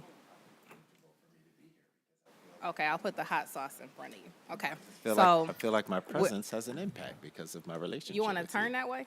I really don't. I think like it's a self-evaluation, and then just because we agree don't mean it's because of a relationship. Like we go to the next one, you put a 2, but I was gonna ask why did you put a 2? Because ever since I've been here, I have seen goals that you set.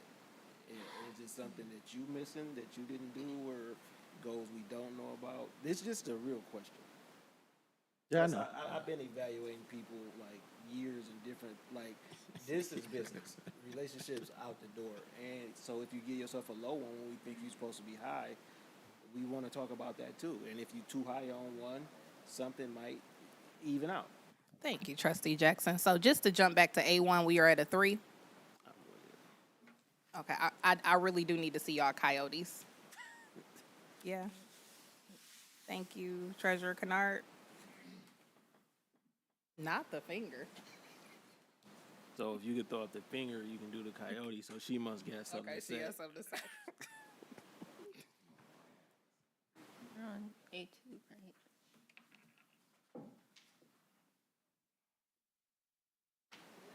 Yeah, I need your, yeah, that's what I was saying. So again, if you agree, we're this. If you're kind of like a, you want to talk about it or you want to bring them down, that's what we're doing. So we're all good for a 3. All right. Eve, you can 3. Copy that. All right. Goal development, professional standards for educational leaders. Dr. Edmondson has rated himself as a 2. Under 2, it says goals are defined by implementing state curriculum and seeking to maximize student scores. I'm going to also read effective because Trustee Jackson had dialogue with that one. Effective has facilitates the development of short-term goals for the district and reports goal progress to board, provides the necessary financial strategies to meet those goals, and budget practices help to ensure alignment of resources to goals. Yeah. So I would like to know, why would he rate himself a 2? Yeah, why would he rate himself a 2? That's 2. Can he provide his input, or is he just? Yeah, no, he can. Why do you think that you just fall under? You know why? Yeah. Because nobody want to say that they do everything right. So he said, I take the hit on this one. Because, right. I just feel like that. Yeah, that's, Right, but if I give myself a 2 on 3 of them, then I'm not 100%. That's the case, he needs to say it. yeah. Yeah. I will say, I'm going to just use an example. Like, you always, even when the students come up, you say when you present something, it should be A to Z. So you speak to the students and you do that as well. Dodgeball, you don't do stuff half, blank word. You do it with fidelity. So, like, if you have a goal, I'm going to set, like, even the golf outing, that's a perfect example. You set the goals, you put all the work in with the team. So those are examples of that you develop your short-term goals and go from there. So with the goals that you set for yourself, are you saying that you are developing into it, or the ones that you set, did you accomplish those? That's how I would look at that. Well, you said set for yourself. This is set for the district. Whatever his goal was, whether it's the district-wise, this is governance of the board. Right, but number 3, effective, say that the goals are set for the district and report. And I feel like that should be a 3 because, like, for example, with the golf outing, like, we know what we made before. We got a goal this year, and like, all you can do is set a goal when there's money involved and other people. But I feel like a lot of stuff that come across the board, like, we have goals for that. Even with what we knew, what was coming up with the budget implications, you kind of already knew, like, if we have to downsize, it has to be this amount of people, and based on the criteria. Again, something that's not personal, because we need to move forward as a district with this type of budget going into this year, and make sure when we go into negotiations that this is what's available to make sure we get the best bang for our buck, per se. So that was a goal. It just ended up with that goal. Some people lost out, or maybe not. They just don't work here no more. We don't know where they go land. They might get a better opportunity, but that's a goal that I feel like is directly tied to this. Absolutely. So what I'm looking at the fact, whatever the goal is that he set for himself, okay, in terms of what was executed, what was accomplished. But maybe there's some that he did set and did not. We don't Right. know unless he communicates that to us. That's where I'm at with that. That's why I asked the question. So I'm gonna, from what I'm hearing, bump Dr. Emerson to a 3. Can I get a coyote in agreement? Thank you. All right. So we are at a 3 for number A2. We are on to A3, information, professional standards for educational leaders. Dr. Emerson has rated himself as a 3. Effective, has established mutually agreed upon protocols that consistently keeps all board members informed with appropriate information as needed so the board may perform its responsibilities. I'm going to start with the coyote. I see another one. I'm always informed, but I don't know if I'm one of the some members or. So does everyone feel like they are informed and there is a protocol that's been established that you get the communication and information you need? That'd be the board packet. Anything going on with the district, whether it's a text message of a student having an asthma attack, whether it's letting you know about events, you're informed. Okay, perfect. We'll keep it with the 3. We are now at A4, materials and background, professional standards for educational leaders. Dr. Emerson has rated himself a 3. Meeting materials are provided with adequate background and historical perspective included. Recommendations are well thought out.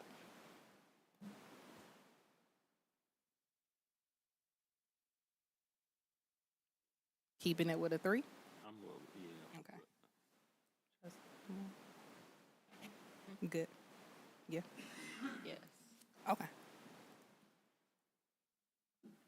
All right. A5, board questions, professional standards for educational leaders. Board questions are addressed with follow-up to all board members. He's rated himself as a 3, effective.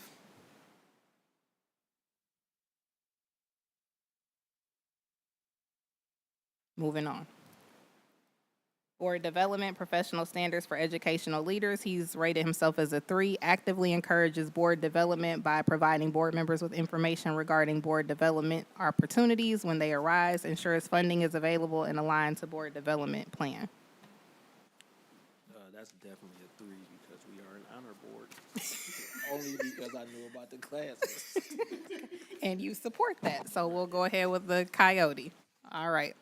So for governance, board, and relations, straight 3s. All right. We are now at B, community relations. All right, communication with community and parents, professional standards for educational leaders. He's rated himself as a 3, effective, actively seeks two-way communication with the community and parents as appropriate. Stay emailing. I'm definitely putting a 3 on that because I got He speaks. I got eaten up on Sunday. I put out Parent Square. I put about 3 or 4 of them. I was a little bit hot about not getting. I gave this challenge about fractions, and nobody responded. Nobody responded to pick up fraction cards for their kids. So I put it out. Then I put out another one. Then I put out another one because I said it's Sunday. I told them it's Sunday. Work doesn't stop for me. Put out a 4th one. That was it. And then I had a parent just take me to task. And then I responded back to her. And then she said I was dismissive. And then I addressed that, and I said, I apologize. I never want to do that. But it was amazing that as soon as that dialogue ended, I had another parent that said, thank you so much for your level of communication. I said, I can't. I just One thing the parents go do is hear from Dr. E. Okay. I remember the joke was, ooh, if your man not calling you like how Dr. E blow you up with emails and phone calls from the district, they not doing it right. So I'm going to go ahead, quiet Cody with the 3. So we're good. All right, moving on to B2. Community parent input, professional standards for educational leaders. He's rated himself as a 3, actively seeks community parent input and engages community parents in goal setting and decision making. I still have it.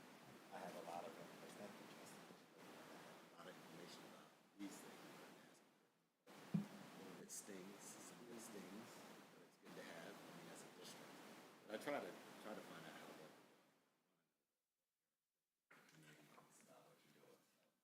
Out there.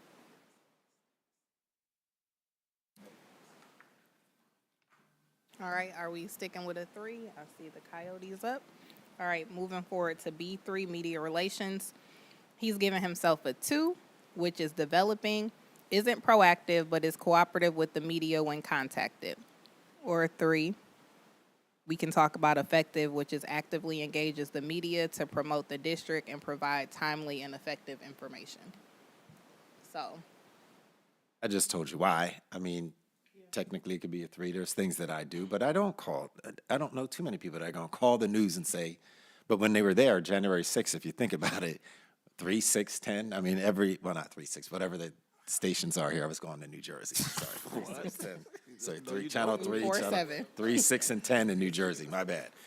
But just, I gave myself a 2 because of what was written, what it says there. I was like, well, I don't actively contact, but I try to do things, as you know, with our social media and anything else. I try to make sure that we're out ahead of things. But the reason I gave myself a 2 is as written and as rushed as I was to get this done, I was like, well, I have to do this. And unfortunately for me, I didn't sit down with my staff. I didn't have enough time. Today we were like, when it was kind of asked for, I didn't have it done. Nobody really asked me to do this stuff.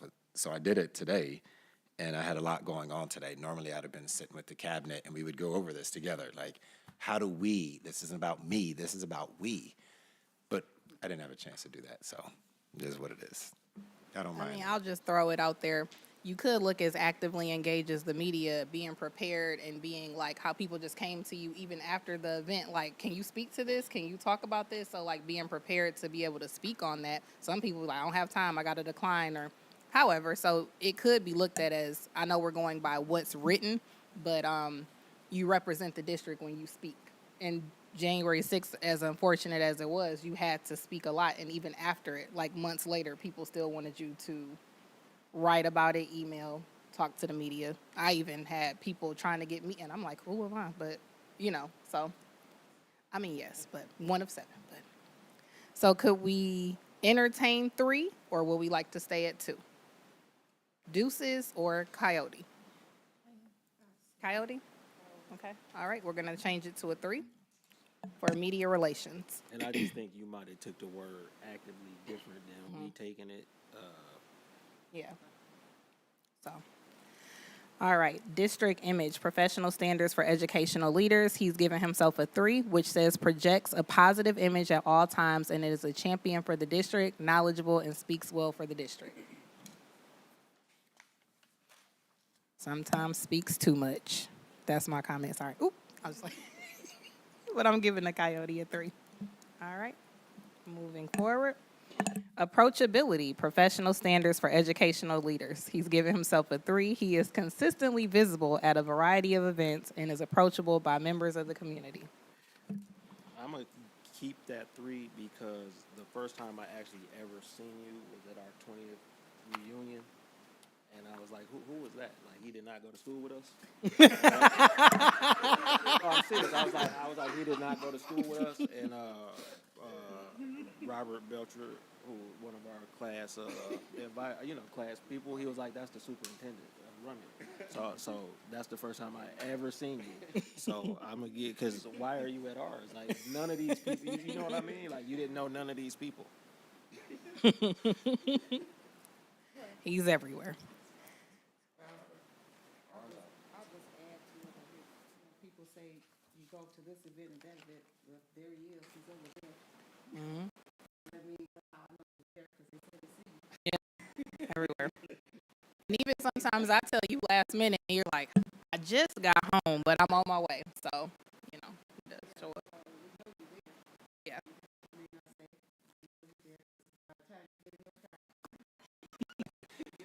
I love saying I was even at the kickball game where they didn't have a kickball. How do you not have a kickball? I was ready. They didn't have a kickball. So they didn't play at all? They did not play at all. No. All right. Moving on to staff relations. Okay, staff input, professional standards for educational leaders. He's given himself a 3. Actively seeks staff input and engages staff in goal setting and decision making. Little boop boop. All right. So for time's sake, if I don't hear any objections, we're just going to roll on. Staff communications, professional standards for educational leaders. He's given himself a 3, consistently keeps staff informed of important matters. All right. Oh, I'll just make a comment. If he doesn't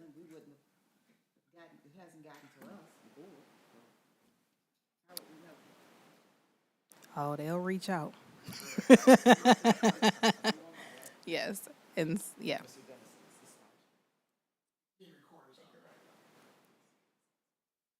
Oh, okay. All right. We are at personnel matters. Personnel matters are handled with consistency, fairness, discretion, and impartiality. Personnel procedures are regularly reviewed, communicated to staff, and updated as needed. He's given himself a 3. Let me read that again to myself. What? HR.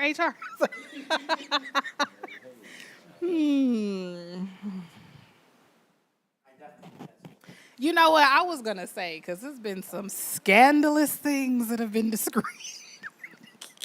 3. All right, we'll move on. It has, yes. Okay. He delegates responsibility to staff that will foster professional growth, leadership, and decision-making skills, and this is under delegation of duties. He's given himself a 3. That he does. All right, moving on. We are now at recruitment. He has given himself a 2. An informal recruitment and hiring process is in place, but is not used consistently. And then I'll just read 3 for good measure. It is a formal recruitment and hiring process is followed for each hiring opportunity, actively recruits the best staff available, and encourages their application to the district. I would give you a 3 in that. Yeah, I was gonna say again, like, I know why. 'Cause nobody wanna get himself a freeze, but, He really want to give himself a 4. like, why did you, like, why a 2? So, 400. so, okay, so it says, I can't really see you coming across somebody who you think the best. Mm-hmm. You brought so many people. I can't see that. okay, so he might have done that, but he gave himself a 2, and he said, what it says is an informal recruitment and hiring process is in place, which we know it is, but it is not used consistently. Not used consistently, he would know that. So what about it is the Exactly reason why it's not used? Listen, I- Because you're the one that gave yourself a 2, and then, so you might, okay, but Because that's my for- question is, if 3 gives you all of this is being done, not consistently, are you doing piece, part by part, and it's just not all there, or how can you weigh it? Well, in all transparency, I believe I said it before, so I had to get this done. And I meant I had to get it done. I'm like, and I am with, you can't be 3 and everything. I just feel that way. But I was, where I got tripped up, and I didn't say anything to Kevin. He wasn't there. He wasn't even doing this with me. I was like, a formal recruitment. I'm not part of any formal recruitment. I don't do that. I know I did, but I'm just saying, but recruitment, I don't mind anybody speaking there. Say what you need to say. Formally, Kevin could answer. If I'd gone to Kevin, he'd say, no, man, we do that. But I didn't go to him. I'm like, I'm thinking of it. I've spoken to you over at Eastern for this recruitment fair. Like, you do stuff. So I would I didn't say do it that this year. formal to me means that we actively use RESA, we actively use Indeed. we I see, actively right, use and I don't think, So those are all formal processes to us that we use on a daily basis. It's consistent, it's in place. Had he asked me, I would have shared that with him, like he said. We did not go over this, but she just said you should have vetted his answers. But no, I think, I would have a tendency to disagree. We do have a formal process in place. And it's not something that he interacts on a daily basis. He trusts me to do that. So I would have said to him, yeah, we have a formal process and this is what it looks like. Not that he doesn't know that, I don't wanna suggest he doesn't know that, but the things that we do use on a daily basis, he doesn't interact with. He doesn't interact with the Mesa, website or the Indeed website or any of those things that we do. And the job fairs that we did, we didn't go to job fairs this spring because we knew we were gonna be laying people off. and we have a little bit of a It's- running joke it's here. formal and it's consistent. Yes, ma'am. Okay, so that's what we look. We have a running joke, and he knows that. I Okay, mean, I'll so- say something, and he'll be like, stay in your lane, or we'll have that kind of joke. And I'm like, I stayed in my lane here. I didn't come out. I just said, and I should have asked, but I didn't have the time to be able to do that. I just got it today. And so I struggle with where it says actively recruits the best staff. He's constantly outside of me, hey, sending me resumes of people that, he's like, I don't know this person, but I heard they're good, so can you take a look at their resume? Can you call them? So I would say he's actively, he may not say he's actively like say almost 3-4 times a week, he's sending me something about, check this person out, I got a recommendation from this person, you just gave me one for a position at the middle school. So, yes, I would like to say, because this is my department, but he is out there recruiting people all the time, and he's active about it. I don't know how you want to define that, but to me, he does more in that area to help out getting good people here than anybody I've ever seen, so. Okay, well, you answered the question. Okay, thank you. All right, so we're gonna This one's change still it from a 2 to a 3. So that will be a 3 for recruitment. Next is labor relations bargaining. Proactively works with the union leadership to build relationships with staff groups and establishes trust and effective sharing of information in the bargaining process as appropriate. He's given himself a 3 effective. Coyote for that one. Moving forward. Visibility in the district, Mr. Everywhere. He has given himself a 3 effective, and it says consistently visits buildings, classrooms, and attends special events. I would say that with flashcards of multiplication problems. We can add, we have Mr. Dennison back there, and I said to him, let's get out in the buildings. I mean, that's all I can ask is for directors to just show up. It's important for people to see us because of what we do in the authority that we have. So it's not just me. If I'm not out there, I want to make sure that everybody else is out there. I try to make sure that our administrative assistants go with their directors to schools because I say you have to see what we do. We don't just sit in here. You have to see what we do. So thank you for recognizing that Everywhere. I don't want to be everywhere, but I try to be. It makes a difference. It does. Yes, and knowing other public schools that's about our size, who've never seen a superintendent, never seen you know what I mean? It's like, y'all superintendent don't be in the buildings. If I can share this story. They don't want- we don't Dr. want it. Edmondson mailed me a letter to my job. We do drive line and we're outside in the cold. And it was a nice card and it was 2 gift cards. And he said, please, it was a nice message, but he said, can you share this with somebody that, you know, you have a lot of respect for in your building? And I gave it to one of the ladies that's always out there, frigid temperatures doing drive line. So just, you know, stuff like that. You know, Thank you extend the branch across. It doesn't matter if, like you always say, you care about all the students. It doesn't matter where they go. So a little. Thank you. You're welcome. It's for the hot sauce. All right, business and finance. We are on to that one. D1, budget development and management. Budget, he's given himself a 3. It says budget actions are proactive and consider the most current information and data while also planning for long-range needs. A balance is sought to meet the needs of students and remain fiscally responsible to the community. All right, moving forward. Budget reports. Okay, all right. Oh, did you want to stop there or you wanted to? Yeah, go ahead. Budget report, okay. Budget report. Budget reports, he has given himself a 2. Reports the status of financial accounts as requested by the board. 3 says reports to the board concerning the budget and financial status on a regular basis, monthly and quarterly as agreed upon by governance team. Okay, so that's the one I want to Absolutely. look at. Okay, so it says developing, reports the status of financial accounts as requested by the board. So I feel that we've met that. We're beyond that, okay? And it's been demonstrated with the current finance individuals that we have now. We're in a working in progress in the previous, but I'm also looking at where 3 is, where we're getting our regular reports on a monthly, quarterly basis, and we have been getting that, okay? So it's a combination where you're not just sitting as a 2. You're over here now, okay, because we have been getting that information and on a regular basis. So I feel that we can move from that 2 to a 3, okay? From a 2.5, he did hire that last. Yeah. Oh, my God. Hey, how you doing? Okay, Jackson. Cut it, Adam, cut it. Well, you know, and was very strong at it. I'm gonna add to it. You're right. He was very adamant and strong with that. But since then, you recovered. How about that? You recovered. You recovered. We recovered from that. So We moving forward. right, we recovered from that.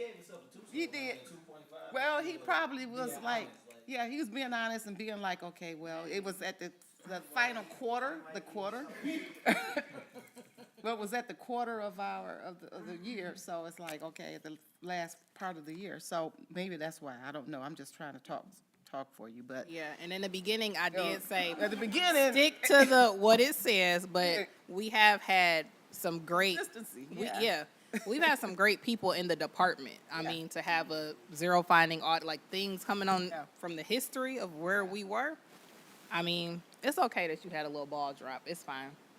You picked it up and kept going with Josh. It's what you did, it's how you recovered from it. Yeah. How did we recover from that? They Yeah. did happen, some things did happen, whatever, but at the final end, what happened? Where are we now? So the treasurer, Kennard, is saying a 3. Do we have an agreement? All right, moving forward to a 3. And that was for budget reports.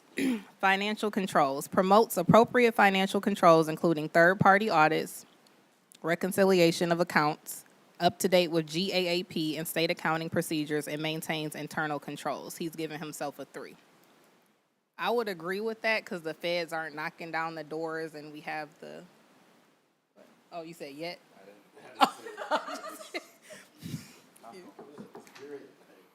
Well, as of now, up to this point, up to this point, we would be at a 3. And then too, we got more internal audit, We do. internal processes in place. We do. And then this is, Well communicated, it's very well communicated. It is.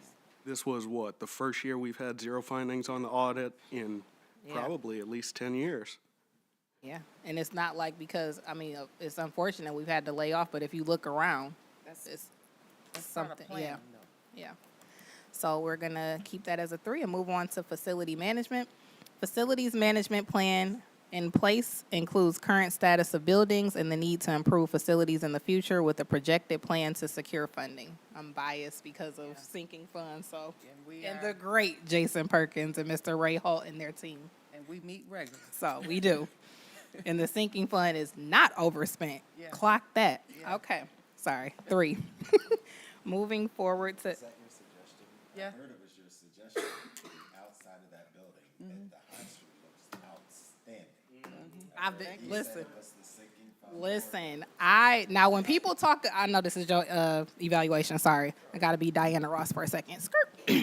When people talk about the board and like, we do all of these decisions and it's like, sometimes you just feel like, but to make stuff like that, to say, hey, I see that is ugly. Can we do something? And Jason is just the look, I mean, and the parking lot getting fixed, it's just amazing. So thank you. That's my little, I won't get into tears because, I mean, yeah. Yeah, we do. All right. But yeah, thank you again to the maintenance. Sinking fund, I feel so much more. Yeah. It's a difference, and you get input, 'cause I drove by that high school, I said, Yeah. You can see yourself. it's hot, like, how come it didn't look like I couldn't stand the dandelions, I couldn't stand it. Oh, yeah. It's so beautiful, and they got somebody locally to do it, and it's just outstanding.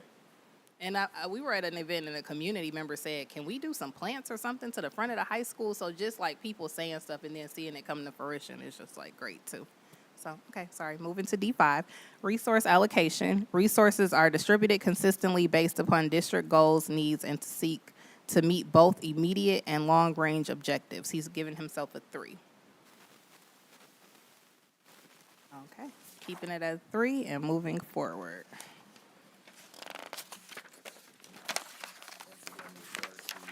Just on the instructional leadership, just for you to know, Dr. Shea, you know, she's still a good job in that girls. She had a team meeting, like the team was running on that. She's done a really good job trying to put this despite of being in that paper. She has some things in place.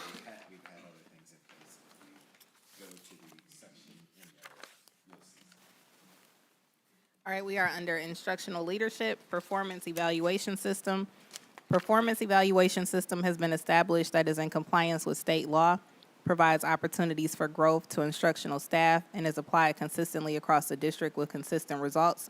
Individual development plans are provided to staff rated as less than effective. He's given himself a 3. I think we've had examples of this. Moving forward. Building level leadership.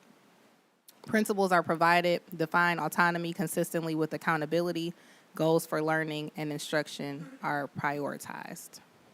Just for you to know that tomorrow at, I don't know what time, tomorrow morning, all of the principals are meeting here for an all-day session to make sure that we're all on the same page and we are marketing the district and moving the district forward. Communication has to be consistent. We're working on some things that I think are necessary. Some buildings, they have autonomy, and that's why some look different than others, because they're given the autonomy. But we're having a meeting tomorrow specifically to move the district forward, because I've heard some concerns from parents on some buildings not having great communication, while others have outstanding. We have some buildings that don't market at all, while others who are marketing extremely well. So we're just going to get on the same page. You have the autonomy to do some of the things that you need until things don't. And for me, tomorrow is called Iron Sharpens Iron. If I have some great ideas, I want to share them, because maybe you need to have the ideas because you can't think of them. I.e., I've seen Barth Bear signs in this community, but I have not seen not one other sign. And I said, now, how is that?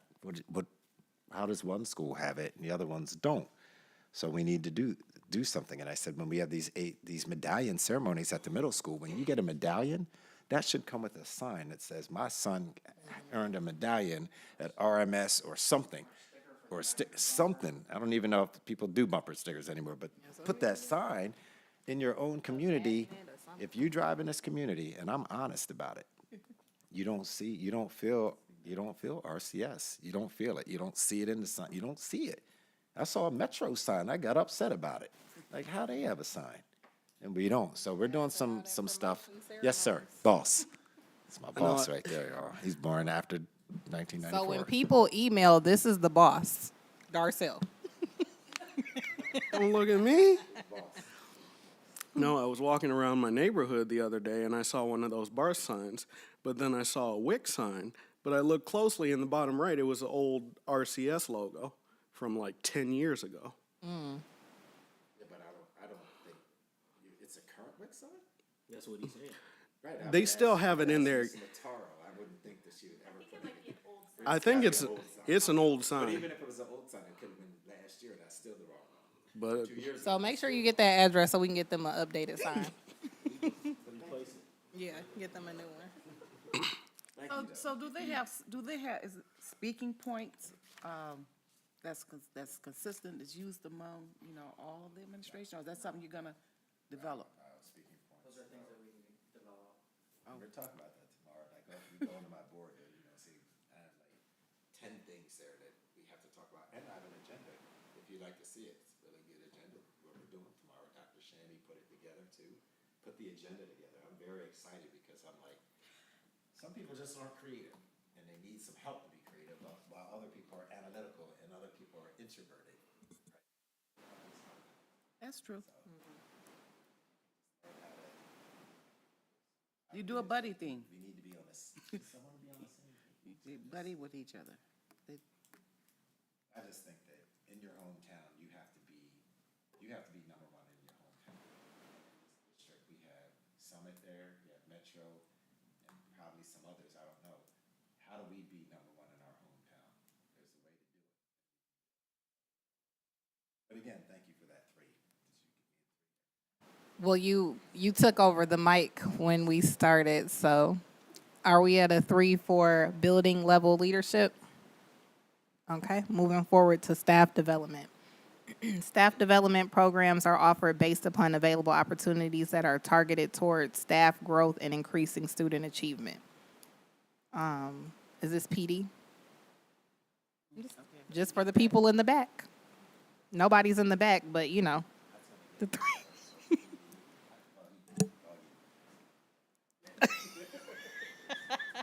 All right, moving forward to school improvement, also known as MyKIP. School improvement, MyKIP plans are in place at all buildings and aligned to the district-wide goals.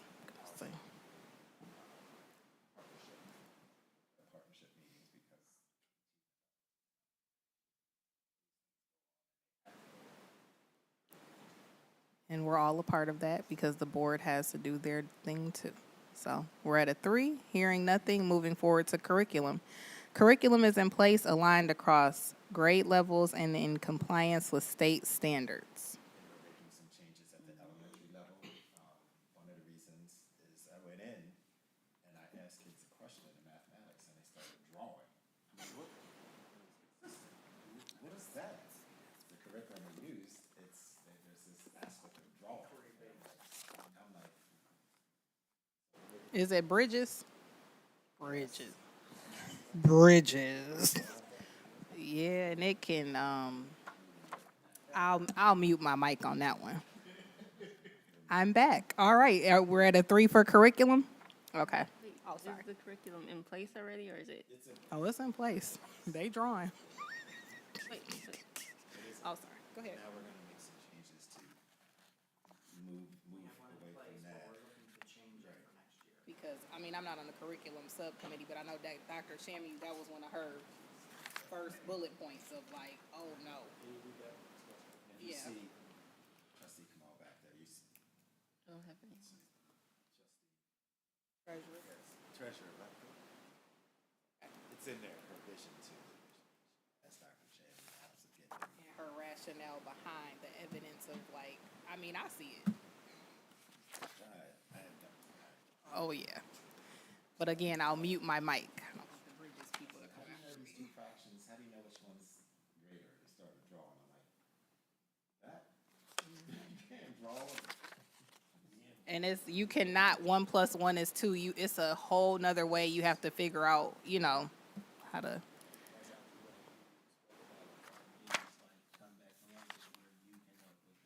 Mm-hmm.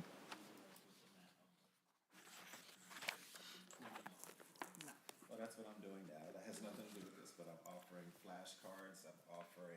I did multiplication flashcards, fractions flashcards. I think decimals arrived in my house today, and I'm asking kids, but I want to go teach. I want to teach kids. The parents that take the cards, when you take the cards, that also means that you're going to allow me to work with your child, because I haven't been in a classroom for that long. It's been a long time, so I can't wait to get them. They might leave crying, but they're getting it right. They're going to hear it for a hot second. All right. Including crying under instruction, effort is made to accommodate diverse learning needs and levels of readiness. Again, levels of readiness. Technology is used to enhance teaching and learning. Hearing nothing, moving forward to student voice. Seeks the student voice through engagement of students in goal development and/or decision making. Seeing none? All right. I don't know whether did you just, I don't know how those got. Okay, sorry. So we should be on page 13 for instructional leadership continued. Support of students. He has given himself a 3. Programs and activities are available for students. Maintains a safe, caring, and healthy learning environment. Okay, moving forward to professional knowledge. Demonstrates knowledge of current instructional programs and is able to discuss them, participates actively in professional groups and organizations for the benefit of the district, and personal professional growth. Holds and maintains appropriate superintendent certification. You got that? Can we see it? I wanted to say does not hold appropriate superintendent certification, but it's currently enrolled. I have something to tell you all. Not it's about to expire. Woo. Okay. All right. And so we got a coyote and no discussion on that. All right. I think we are at the student growth. Page 15. Okay. So student growth and assessment data or student learning objectives metrics, student growth and assessment data used for the superintendent evaluation may be the combined student growth and assessment data used in teacher administrator evaluations for the entire district. Districts should establish a growth model to be used for teacher and administrator evaluations. It has need support, developing, and effective. Evidence will be the district growth model. We don't have a model. We don't have a group, right? Otherwise, I know we have great growth here. That I can tell you. Wonderful. You want to phone a friend? We're gonna say, Eve, are you doing something over there? so it's in a developing process. So I have to input that data into the document so that you guys can sign it? Yeah, but And it like in tells you, terms of growth, I mean, that ain't going back, but I know that our growth is high, but our achievement is slow. So I'm gonna it's go developing. go with the 2 for developing. Yes. Okay.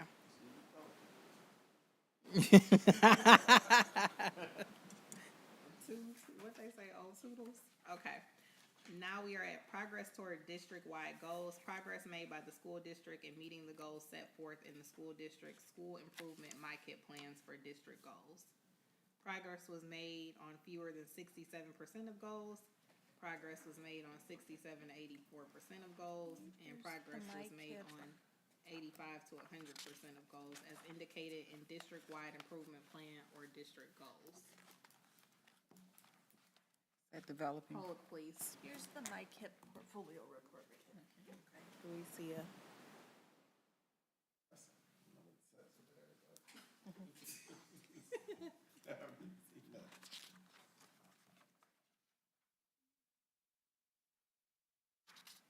I mean, it's always developing, developing. For a Two. Okay.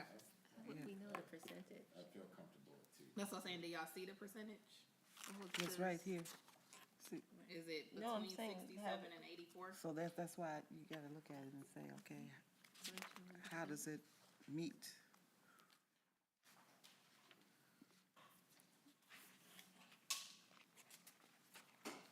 You know you're doing something, you know something is being done. You just, but we haven't accomplished all of it. He hasn't accomplished it because if we did, we would have enrollment growth. So I don't know which You one. would see enrollment growth, you would see some form of data. Okay. So it's developing. It's not nothing being Oh, it's done. not effective. Right, it's not effective. No, we know It's that. I just think, not. are So you, you're I'm trying trying to to look for the explain it to actual her. percent. Right, I'm trying, I'm I explaining. want to know which one is it 67, 67, 84? How would we determine that? Yeah, so I'm trying to, explain to her. Graduation. Yeah. So it's developing. It's not 100%, but it's developing. Right. It's evolving and it's continue. It's continuous. Yeah. Say that because it's not like, when it comes to schools, this time, like high Because school, if you wasn't doing nothing, we don't even have the you same. wouldn't even have any, you wouldn't have a student, you wouldn't have any student, like, you wouldn't have anything to base this on. You wouldn't even have a district. It's always gonna be. So you know it's not sitting over here. It's like somewhere in between here, because you have to continuously develop something. It says district's improvement. And they used to do an improvement plan, so you know it's in here somewhere. It's definitely not this. Yes. That's why you look at the money. We good with developing? Yeah, Moving forward. That's it. you know that, that's why he didn't put it in there. Tonight. All right. Thank you to the board, thank you. Okay, I don't want none of this stuff. Honestly, I mean that, thank you. You did the work. So now we're gonna, the next time we set some goals, it'll be more tangible. Yes, and it will be It's getting- on the, Growth. That at the conference, that's what we should work on. You say what? If we went to the conference, the state conference, those are the things you work on. You go to different sessions, and then we sit down and we just kind of talk about where we want to go. so, Kevin, should we just skip to the next thing until Eve compiles everything? So that I means think at the he's next effective. conference, all of us Yeah, should go. yeah, she's just calculating. We all should go. She's punching it in the system. We're effective. So at the next conference, we ought to make a thing, a board Look at 'em thing, that we trying all to- come Do a together. board evaluation. Okay. We've never done that. Oh, we gotta do the, Yeah, we have, Report of we the have, board and it- president. when I first came. You say what? you got, yeah. So you will have to come, is there a So motion just, there so to basically, accept his, yeah, that's what I was saying. Should we wait and come back? Yeah, Okay. We can jump down to closed session and then come back to the rest when of we the come stuff. back to open session, you can. Okay. All right, we're gonna go to number 9.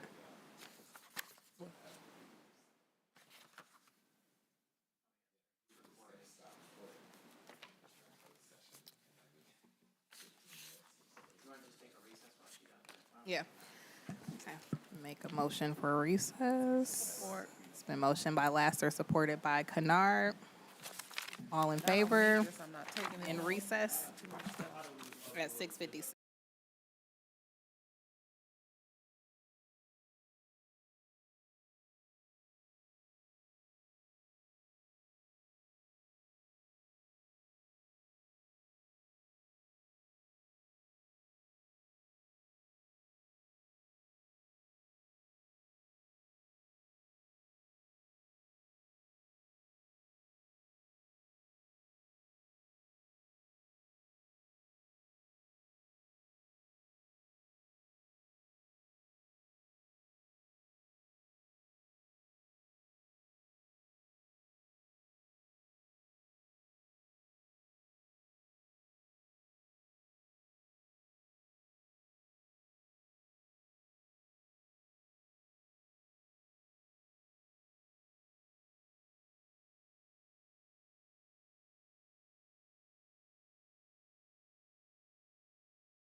All right, we are back from recess.